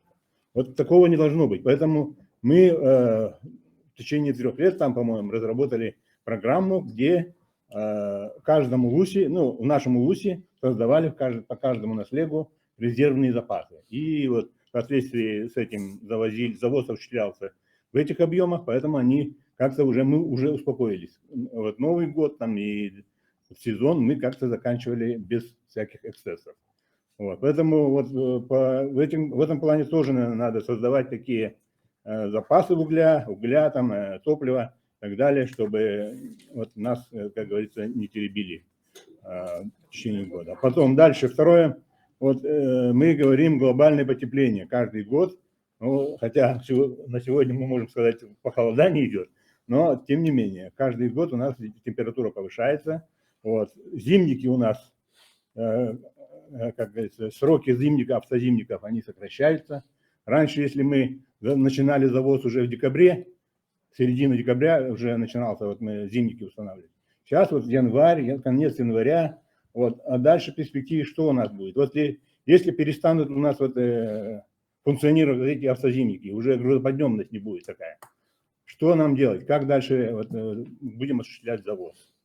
Вот. И вот в этом плане, наверное, надо нам сейчас уже думать о дорогах, которые бы круглогодично, ну, в перспективе круглогодично функционировали вот по меридиональным направлениям. Не только в широтном, вот, Лена, там, Вилю и так далее, а также вот вдоль рек с севера на юг, с юга на север.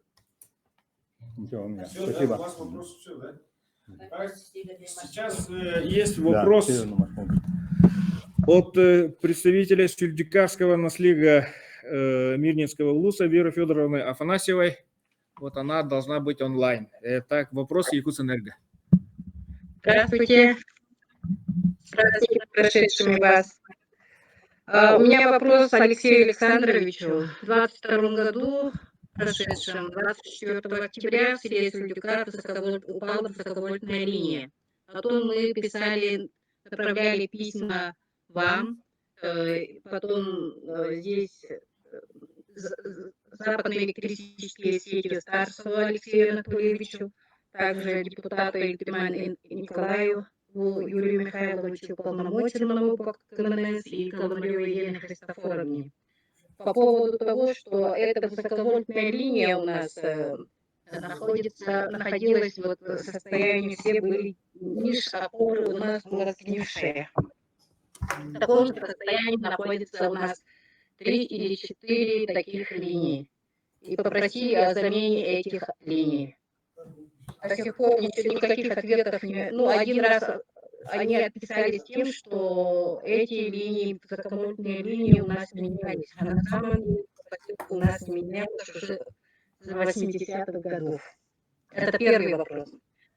Второй вопрос у нас по поводу электромонтера. Я тоже писала по тем же адресатам письма направляли о том, что у нас увольняется электромонтер в поселке единственный. Поселок не обеспечивает электриком, не обеспечен. И хотим, чтобы был электрик.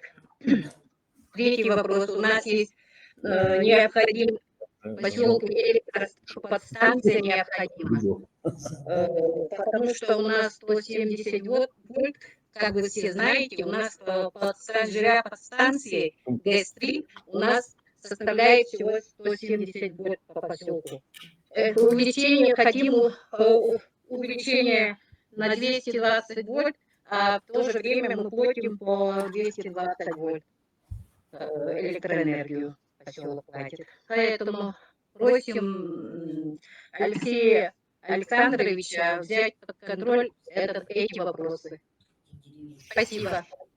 Спасибо за вопросы, да, ну мы действительно как бы занимались этим вопросом, да, ну просто я сейчас навскидку не готов, скажем так, более детально отметить. Вот то, что касается первого вопроса в отношении там ремонта или переноса сетей, действительно там есть, но я вот сейчас просто запамятовал, какая там была проблема. Давайте я еще раз с западными сетями эту тему обсужу, и мы вам отдельно ответим, да. А то, что касается второго вопроса, я не очень понял. Отсутствие электромонтера или в чем там проблема? Электромонтер в данное время есть, но он увольняется. Я это до Нового года и предупреждала, и что вот здесь звонила. Ну, давайте я тоже тогда в рабочем порядке посмотрю, потому что действительно есть определенные сложности, особенно в небольших населенных пунктах, так, по, скажем так, нахождению специалистов того профиля, который нам необходимы, которые там отвечают тем требованиям. Ну, поэтому давайте мы отдельно эту тему рассмотрим и, соответственно, примем решение. И третий вопрос, какой был, я тоже вот плохо слышал. Это подстанции, у нас там всего 3 подстанции, надо увеличить, скорее всего, подстанции, чтобы нормально функционировали. Реконструкция подстанции вы имеете. Ну, давайте в купе с первым вопросом мы западными сетями посмотрим и направим вам ответ. Хорошо, спасибо. Под вопросами тут поступило очень много вопросов по WhatsApp. Ага, вот в основном все вопросы к Алексею Александровичу, на некоторые он уже ответил. Но я думаю, вот 3 вопроса я задам, и на этом мы перейдем к выступлению и будем резюмировать. Выступление осталось.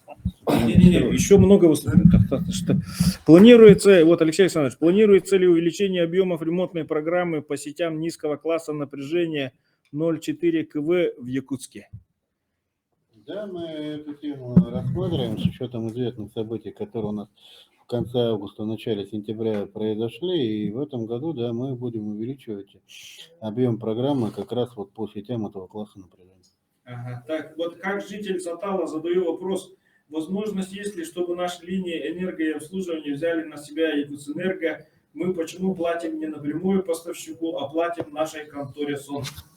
Это их внутренний вопрос. Да. Ну, это на самом деле, да, внутренний вопрос. И я уже сказал, что начиная с 2017 года мы проводим соответствующую работу с ОНТ «Сатал» по приемке этих объектов. Значит, выезжаем совместно и проводим техническое обследование этих сетей. Протяженность сетей там порядка 45 километров, и это 28 трансформаторов.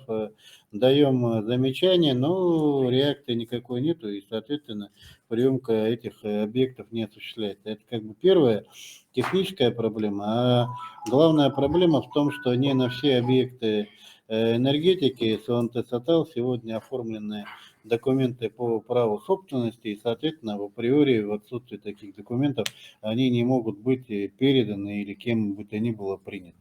Поэтому вот Суанте Сатал на одной из крайних встреч, которую мы проводили в Министерстве ЖКХ, сказал, что в марте месяце они завершат оформление объектов, но после этого мы вернемся к рассмотрению вопроса по передаче этих сетей. Ага. Так, и у нас есть несколько выступлений, которые записались уже заранее. Здесь вот известная в республике медийная личность, автомеханик, кинорежиссер, актер и блогер Кириллин Анатолий Анатольевич. Так, пожалуйста, монитор здесь отсюда. Ага. Приветствую всех участников с Новым годом. Да, 5 минут, 5 минут максимум. Ну, конечно, за 5 минут такой большой объем очень сложно будет, но я попробую донести, да, что я хотел сказать. Ну вот, будучи не только журналистом, общественником, а практикующим, да, кто делает отопление, я хочу остановиться на тех, кто именно вот частный сектор, да, который у нас очень большой, и который мы все, каждый туда, наверное, входим. И вот сейчас у нас газ протягивается и в Лусах, в деревнях, где в основном есть частные, да, хозяйства, которые имеют свое индивидуальное отопление. Вот. С чем мы здесь сталкиваемся, да? Конечно, мы все хотим жить в таких домах, это у нас ментально, наверное, якутское, но вместе с тем, когда мы уже утратили тот задел, да, который был в 80-х, когда я начинал, когда это отопление заниматься, да, мы сейчас как бы уже вот с новыми технологиями настолько связались, что теперь не можем уже от этого как бы отойти, да, потому что мы как наркотик вот все время туда входим и никак не можем оттуда выйти. Поэтому вот когда я прихожу к людям, да, вот как аварийная бригада, я вот практикую, хожу, и такие вот проблемы выявляются. 30% хозяев абсолютно не знают, что делать в таких случаях, в аварийных. Вот приходишь, спрашиваешь, что, почему у вас так? Нет, мы не знаем, нам так сделали, и теперь мы вот бедствуем. И даже не знают ни телефонов, потому что у нас нет памяток вот соответствующих служб. Да, вот возле котла встань, как дедушка придет, он что-нибудь случится в отсутствии своих детей, он не знает, куда звонить. Эта информативность у нас очень слабая. Это не говоря уже о технической, да, подготовленности наших хозяев самих. И самая беда в том, что те, кто делают это в частном секторе, да, вот как бы мастера, которые у нас научились делать вот это хозяйство, они настолько переделали, что сейчас их перелопатить очень сложно, потому что очень низкая тоже техническая грамотность. Да, упростили, даже не то слово упростили, наоборот, это усложнили, как бы делая себе просто, да, вот то, что вот сейчас наши импортные котлы пошли, они якобы должны соединяться только вот таким вот способом, что естественная циркуляция уже не годится, да. И вот поэтому я сегодня вот уже прозвучало, да, вот то, что печи, вот естественная циркуляция, вот надо к этому возвращаться, и людей надо подталкивать к этому, да, чтобы все-таки у нас вот электроэнергия, она вещь такая, да, вот все-таки техника, она всегда свойственна что-то ломаться, да, это тут ничего не сделаешь, гарантировать никогда невозможно, тем более в такие суровые наши условия. Потому что все-таки надо подталкивать так, что на Бога надейся, сам не плашай. Это у меня вот такое, да. Сам все-таки должен ты обеспечивать свою безопасность. Все-таки каждый из нас. Хотя как бы юридически мы можем, да, какие-то вот эти дергать, чтобы нас обеспечивали туда-сюда, но так не бывает, потому что у нас очень суровые условия, минуты, так, часы идут на устранение каких-то аварий.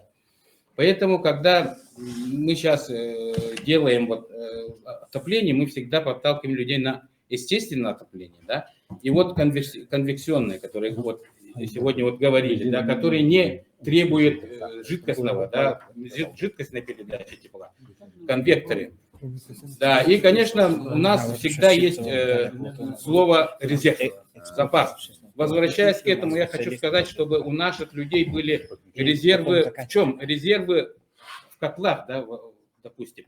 Если у тебя имеется котел, то должен иметь второй котел, хотя бы электрический, да, когда у тебя ломается что-то электронное, ты спокойно переходишь на электрический котел, чтобы переждать вот эту ситуацию на сутки, там, самое большее. И вот, поэтому, заключая, я хочу всех призвать, чтобы мы доводили до людей правильные вещи, чтобы, если у нас будет естественная циркуляция, то туда можно и поставить и настенные котлы, все что угодно, как базовую. Да, и тогда у нас будет меньше аварий и меньше будут страдать наши люди в частных секторах. То, что было вот в Сатале, да, и мы спокойно могли бы пережить все эти сотрясения, да, газовые отключения, электрические отключения. И чтобы в этих случаях, то надо резервные котлы ставить, и те, и другие, даже твердотопливные. И о печах не забывать. Слово Ирине Владимировне Котенко. Ирина Владимировна, вы на связи, да? Я на связи. Заместитель председателя Координационного совета по предпринимательству при главе республики. Вы знаете, я снимаю свое выступление, потому что оно конкретно касается предпринимателей республики, оно более глубокое, как-то не хочу я поверхностно его рассматривать. Поэтому я думаю, что мы его рассмотрим на уровне главы республики, это будет правильно. Но тем не менее у меня вопросы остаются, если можно, я два быстренько задам, которые касаются всех предпринимателей. Есть ли в достаточном количестве резервные линии и где они должны располагаться? Почему в течение года имеются веерные плановые отключения? Вот многие говорят об этом, но почему-то молчат, что это происходит у нас повсеместно. И в летнее время, и в зимнее. Для предпринимателей это очень-очень тягостно, когда без предупреждений. Да, я могу понять, что у нас, в принципе, у всех практически есть генераторы. У нас практически есть еще какие-то источники электроэнергии, которые могут поддержать на определенное количество времени, чтобы быть на плаву и не потерять продукцию, либо то, что человек оказывает, либо услуги, либо продукцию. Но, в принципе, у нас тоже должны быть какие-то гарантии постоянного получения электроэнергии и тем более тепла. Ну и, конечно, хотелось бы получить эти ответы, когда они все-таки закончатся в зимнее время. Я имею в виду веерные отключения. Спасибо. Спасибо. Ну, я, наверное, очень коротко отвечу, да. Но прежде всего договора, которые мы заключаем с любым нашим потребителем, включая представителей сферы предпринимательства, они обязывают нас, как гарантирующего поставщика, обеспечивать подачу электрической энергии. Это у нас оговорено во всех договорах. Это первое. То, что касается плановых отключений и в зимнее время, то я уже сказал о том, что в период резких отрицательных снижения температуры мы приняли решение о том, что их не производим, но производим их исключительно для проведения ремонтных работ по тем линиям или на тех линиях замена опор, либо, скажем, там замена провода на СИП или какие-то там другие ремонтные работы в тех местах, куда летом или весной или осенью подъехать невозможно. А можно подъехать только в период полного промерзания грунтов, и, соответственно, специальная техника может туда проехать. Это основная причина плановых отключений, особенно в сельской местности. Это Усть-Мая, Тата, Чурапча, Хандага, то есть там, где линии у нас проходят в болотистых местах, в лесном массиве, в горной местности и так дальше. Так? Это первая причина. И вторая причина – это большое количество заявок на технологическое присоединение, в том числе от представителей малого и среднего бизнеса. В год это порядка 6 тысяч заявок, которые мы обслуживаем. И, соответственно, каждая реализация этой заявки, она требует в том числе и плановых отключений, о чем мы заблаговременно наших потребителей уведомляем. Конечно, львиная доля этих отключений происходит у нас в теплый период года, но то, что остается на зиму, буквально маленький пример. Да? Не далее, как там 3 или 4 дня назад глава республики открыл торжественно 2 школы в пригородном и вторая где-то тоже в городе Якутске, да? Значит, но пригородное мы отключали буквально в конце декабря для того, чтобы подключить объект. Но могли и не отключать, тогда, собственно говоря, и объект бы не сдал. Вот, собственно говоря, как бы есть та работа, которую проводит Якутскэнерго. И вы легко можете посчитать, что 6 тысяч заявок, ну это примерно где-то порядка 3 тысяч плановых отключений в год. Вот, собственно говоря, то, что мы делаем. Поэтому понятно, что сегодня достаточно большое количество социальных сетей, слава богу, да, и слава богу, наши потребители, в целом население и региона, и страны в целом получает объективную информацию, ну, скажем так, из первых рук. Ну, и это хорошо, с одной стороны, но создавать ажиотаж вокруг этого, ну, наверное, не есть очень правильно. Вот, собственно говоря, то, что я хотел как бы отметить. А то, что касается резервных линий электропередач, то у нас львиная доля потребителей, так называемая третья категория потребителей, которым в соответствии с законодательством мы не обязаны подводить резервные линии электропередач. Там, где у нас потребители первой, второй категории, там мы обеспечиваем резервные линии электропередач. Поэтому, а так вы можете легко посчитать, вот примерно из 26 тысяч километров линий электропередач, обслуживаемых Якутскэнерго, ну, примерно 1/3, это порядка, соответственно, там, значит, 7 тысяч километров, это категорийные потребители, все остальное это не категорийные потребители. И, соответственно, для того, чтобы создать резерв, надо построить, ну, порядка 17 тысяч километров сетей. Но в действующих тарифах сделать это точно невозможно. И кто будет финансировать подобного рода стройки, тоже это абсолютно маловероятно. Поэтому, соответственно, значит, мы исходим из той ситуации, в которой находимся, но при этом мы самостоятельно принимаем решения, и в текущем году мы эти решения примем. Мы приобретаем передвижные, значит, дизельные станции, и в длительных отключений, не только в зимний, но и в летний период, мы их подключаем. И вот не далее, как в декабре, вернее, вот в январе такая ситуация у нас была в Горном Улусе. Мы, соответственно, через 2 часа подключили эту резервную деску и обеспечили подачу электроэнергии всем нашим потребителям. Поэтому эту работу Якутскэнерго проводит в плановом порядке. Спасибо большое, но у меня все-таки небольшой вопрос, уточнение. А в Приморье ничего не строят, ничего не запускают, почему-то у них нет таких плавных веерных отключений? Они так не закончат. Ну, уважаемые, как бы в Приморье действительно это так, да, но территория Приморья и территория Республики Саха-Якутия, ну, наверное, как бы несравнимые вещи. И, соответственно, плотность населения в Приморском крае и в Республике Саха-Якутия. И в советский период времени, когда, соответственно, формировалась энергосистема Приморского края, все линии там выполнялись в металле, это раз, а во-вторых, они все имеют резерв. Ну, исходя из той территории. Если бы у нас была бы такая территория, как в Приморье, у нас точно так же все линии электропередач имели бы резерв. Вот и все. Да. А теперь представьте себе, значит, какое-нибудь у нас село, таких у нас огромное количество, где живет от 300 до 500 человек, расстояние там сотни километров от линии электропередач, соответственно, нужно строить такие линии электропередач. Как вы считаете, насколько это, во-первых, с экономической точки зрения, с социальной точки зрения, возможно, это да. А с экономической точки зрения, и кто и где должен взять такие ресурсы для того, чтобы обеспечить строительство такого большого количества линий электропередач. Вот и все. Можно вопрос? Ага. Сейчас так, товарищи, надо уже 6 часов, мы уже на полчаса переходим, поэтому все-таки есть предложение подвести черту, и у нас записалось 2 человека.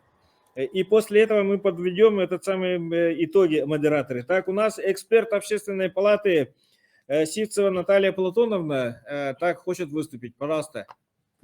Добрый вечер, уважаемые участники круглого стола.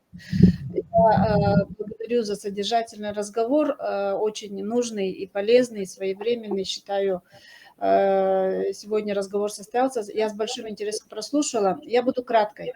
Значит, поскольку значит, те проблемы и предложения, которые прозвучали, требуют дальнейшей проработки, я считаю важным и нужным продолжить эту работу на постоянной основе. И поскольку, значит, я имею опыт по поводу вот экспертной группы, мы в прошлом году, год назад, создали экспертный совет при нашем Центре ЖКХ и энергоэффективности, приглашаю профессиональное сообщество, общественников включиться в эту работу, чтобы мы смогли, как правильно здесь прозвучало, на системной основе продвигать вот эти решения этих вопросов, продвигать, обозначать и предлагать решения.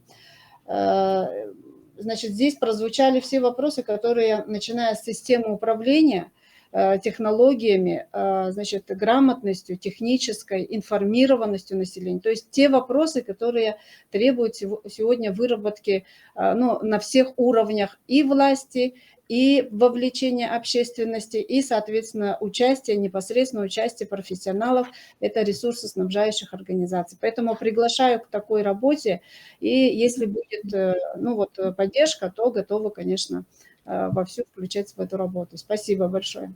Спасибо. Так, и наша сегодняшняя встреча началась с вопросов о Сон-Сатал, да? И есть здесь предложение закончить тоже этим же вопросом. И здесь в зале присутствует член инициативной группы Сон-Сатал, которая хочет задать вопрос Алексею Александровичу. Здравствуйте, Алексей Александрович. У меня вот такой есть вопрос. Это было в 2019 году. Нас собрали, меня даже попросили участвовать на этой собрании, чтобы я урегулировала жителей, да. И там был вопрос такой: все мы должны были заплатить огромные суммы, чтобы повесить снаружи счетчики, да? И этот счетчик должен был выйти именно к вам. И это с какой целью было сделано? Это одно, да? И второе, собирали по 3000 потери. И это говорилось, что мы подготавливаемся к тому, что нас Якутэнерго забирает себе. И вы обязательно должны счетчики ставить.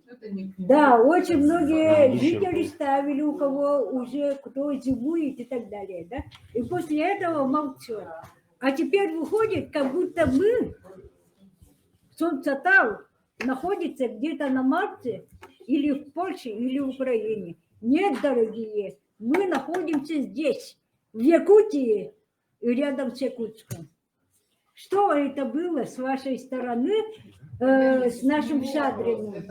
Ну, смотрите, я попробую очень коротко ответить на ваш вопрос. Да. То, что касается требований 2019 года, то они были абсолютно справедливы. И я говорил о том, что начиная с 2017 года мы, Якутэнерго, совместно с СОНТ-Сатал, неоднократно выезжали и делали техническое обследование технического состояния объектов энергетики СНТ-Сатал для последующего их приема на баланс ПАО Якутэнерго.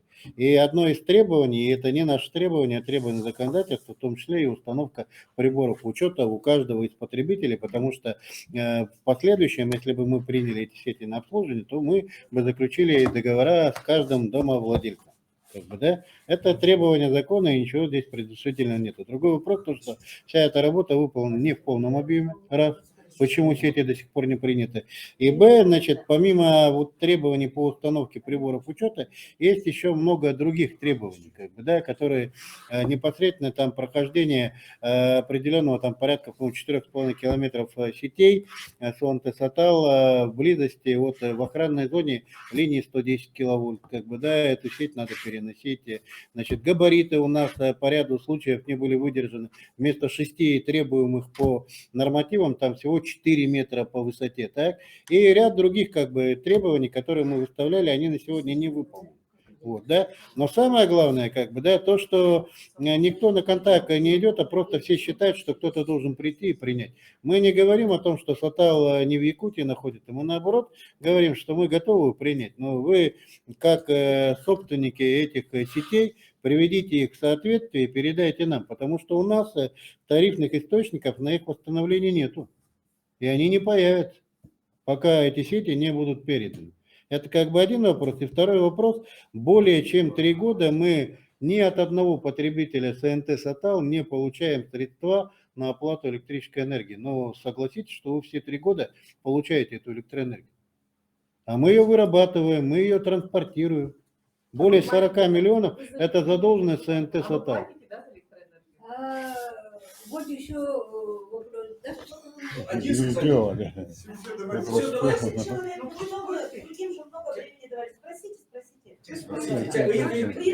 Там у нас, когда собрание было, Виталий Степанович сказал, 14 миллионов долг по электроэнергии. Вот смотрите. Это не только Сатала, а рядом Вот еще я есть. вам объясню. Они, СНТ «Сатал» должен Якутскэнерго 40 миллионов 168 тысяч на начало года. Так?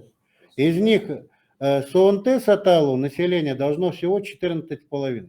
Возникает вопрос, а где 25 миллионов? Вот и спросите у Виталия Степановича, куда делись 25 миллионов, которые собраны с населения, до Якутскэнерго не дошли. Так, вот Алексей Александрович, сюда Наталья Николаевна Чухавина, член Общественной палаты, задает самый последний вопрос. Я самый последний вопрос задам. Вот как раз вопрос по то, что нет источников. Вы говорите, у вас ремонтная программа 8 миллиардов, тариф план Да. 8, вы 100% по отчету, по докладу вашему полностью реализовали, а в тарифах у вас только 3,5 или 2. 2,8. Вот. Значит, реализовали 2,8 или 8? Нет, 2,8 реализовали, реализовали. А хотим 8. Хотим 8. Вот теперь как вопрос бывшему члену правительства республики. А что делать, если ни у кого, ни у ресурсников, ни у ГУПа ЖКХ, ни у ТЭСа, ни у кого в тарифах этих источников нет? Все сдерживается предельным индексом роста. Ну, смотрите. Что нам теперь сейчас? Разные, Какие предложения сейчас есть разные как бы механизмы решения этой проблемы. Ну, самый такой легкий, который на прозрачности, это взять и повысить тариф. Ну, понятно, что никто на это не пойдет, и мы понимаем, как бы, и как государственная компания, как социально ответственная компания, о том, что, соответственно, значит, этого делать не будут. Но и же программы, государственные программы, национальные проекты, федеральные целевые программы, в рамках которых можно делать определенные вещи. Вот смотрите, законодатель принял решение, и до 1 июля, соответственно, 2022 года, да, мы более 52% своей амортизации направляли на обеспечение подключения льготных потребителей. Льготный техпред. Тратили на это почти 1 миллиард рублей ежегодно. А? Вот. В счет того, что мы не ремонтировали свои сети, но при этом подключали сейлыки, кафе там предприниматели, рестораны, жилые дома, там всякие разные вещи, да. Но это же не мы приняли этот закон, а мы исполняли этот закон. И вот, соответственно, слава богу, законодатель, скажем так, исправил свою ошибку. С 1 июля 2022 года ситуация там поменялась. Но, тем не менее, как бы мы теперь уже привлекаем заемные средства, и цена вопроса уже выросла до 1,5 миллиарда. Мы кредитуемся, но регулятор нам должен их предусмотреть при очередном регулировании тарифов, а он нам делит их на 3 года и говорит, остальное я когда-нибудь может быть. Вот. А это же наши затраты, да, а вот мы их несем, как потребитель их не чувствует, да, и он, слава богу, там какую-то коневодческую базу, не знаю, там жилой дом, какой-то социальный, мы его подключили, так он пользуется этим. Вот. Я как раз хотела вывести вас вот на это рассуждение, чтобы мы, как общественники, от имени общественности, внесли предложение круглого стола, все-таки пересмотреть вот эту тарифную политику, какую-то часть, чтобы вот в упреждении тех аварий, которых у нас не должно было быть, все-таки пересмотреть. Ведь я, наверное, не ошибусь, если у вас ремонтная программа в себестоимости вашего тарифа от силы составляет 5 или 10%. Ну, по расходам, да, нет, наверное. Вот если брать, нет, по электроэнергии, если брать, то она примерно около 20%. У нас у ГУПа это еще меньше. У нас это составляет порядка 5-10% всего лишь. А какая безопасность тогда? Поэтому я и предлагаю тарифному правительству рассмотреть этот вопрос в упреждении. И маленький еще вопрос. Вот вы говорите, схема электроснабжения, да, отсутствовала у Сатала. Поэтому мы не могли долго. Нельзя ли, вопрос коротко, можете ли там-то, при заключении договора с гарантирующим поставщика с потребителями, вот этими абонентами, требовать сразу эту схему снабжения? Ну, наверное, технически, в принципе, это возможно. Да, Понимаете просто как? потом вот мы не Вот, искали да, 5 допустим, дней, смотрите, вот снабжения. оно, конечно, несравнимый, да, но примерно похожий вариант, да. Если, допустим, я живу на 1-м этаже, а сосед на 2-м, и я как бы почувствовал, что как бы течет, да. Я бегу к соседу, а он уехал в деревню, например, так, или там куда-то к соседу там или к друзьям поехал. Я же не вскрываю его квартиру, как бы, да, сразу автоматически, да, а, соответственно, пытаюсь найти этого хозяина, по крайней мере, чтобы он там приехал, открыл и так дальше. На это уходит время, а все это время, как бы, в лучшем случае, что я могу сделать, это выйти и как бы стояк весь перекрыть на все там 10, там 12 этажей, например, так. Такая же ситуация и здесь. Происходит авария на абонентской сети, как бы, да. Мы говорим хозяину этих сетей, ну, давай как бы поставь временное заземление, чтобы мы могли приступить к работам, потому что это же объект повышенной опасности. Как я могу электромонтера, там, кабельщика, кого-то допустить к этим работам, не видя ни схемы, не видя ничего. А если с ним что-то случится, отвечать-то буду я. И вот на это у нас уходит от 1,5 до 2 часов. Понимаете, да? Потом нам говорят, что у нас там нету автовышки, мы там не можем, вы сами разбираетесь. Но мы и сами разобрались. Но, значит, расстояние, пусть даже 20 километров до Шатала, пока, значит, наша техника при минус 47 подъехала, естественно, она замерзла. Мы ее отправили отогреваться в Жатай. Она вернулась из Жатая, начали восстановление. В 16:05 мы подали электроэнергию. Все-таки предлагаю схему снабжения, они Вот должны мы быть у нас. в разработке рекомендаций, Наталья Николаевна, мы вас так, завершая нашу работу, так, от модераторов, так, пожалуйста, Игорь Дмитриевич. Ну, в такие холода всегда повышается чувство тревоги. Вот я начал с того, что о наших предках стихотворение прочитал. И у наших предков, и у тех, кто живет в частных, особенно домах, возникает чувство тревоги. И хорошо, что вот мы сегодняшним мероприятием отчасти снимаем это чувство, потому что тут первые лица присутствовали, они ответили на все поставленные вопросы. Вот так, спасибо всем за участие. Ага, вот, ну, так, в завершение я 2 слова скажу. Так, мы также вызывали еще и Сахатранснефтегаз, писали письма, звонили и так далее. К сожалению, представителя Сахатранснефтегаза сегодня не было. Это говорит об отношении этой ресурсоснабжающей организации к общественности. Как они к нам относятся к общественности? Так, это во-первых. Во-вторых, все-таки вопрос бесхозяйных вот этих объектов. Я вчера был на отчете главы Хангаласского улуса в Актемцах. Там посреди деревни стоит трансформатор советских времен. Он бесхозяйный. Более 30 лет он стоит бесхозяйный и снабжает больше половины населения села населением 3000 человек. Тут этот Сатал это вообще мелочь по сравнению с Актемцами. Поэтому вот это к администрациям улусов и городов, это наслегов прямое отношение. То есть вот вопросы безопасности населения, они относятся к ним напрямую, не только к ресурсоснабжающим организациям и органам государственной власти. Поэтому вот на этом всем большое спасибо за участие. Спасибо. Транснефтегаз присутствовал.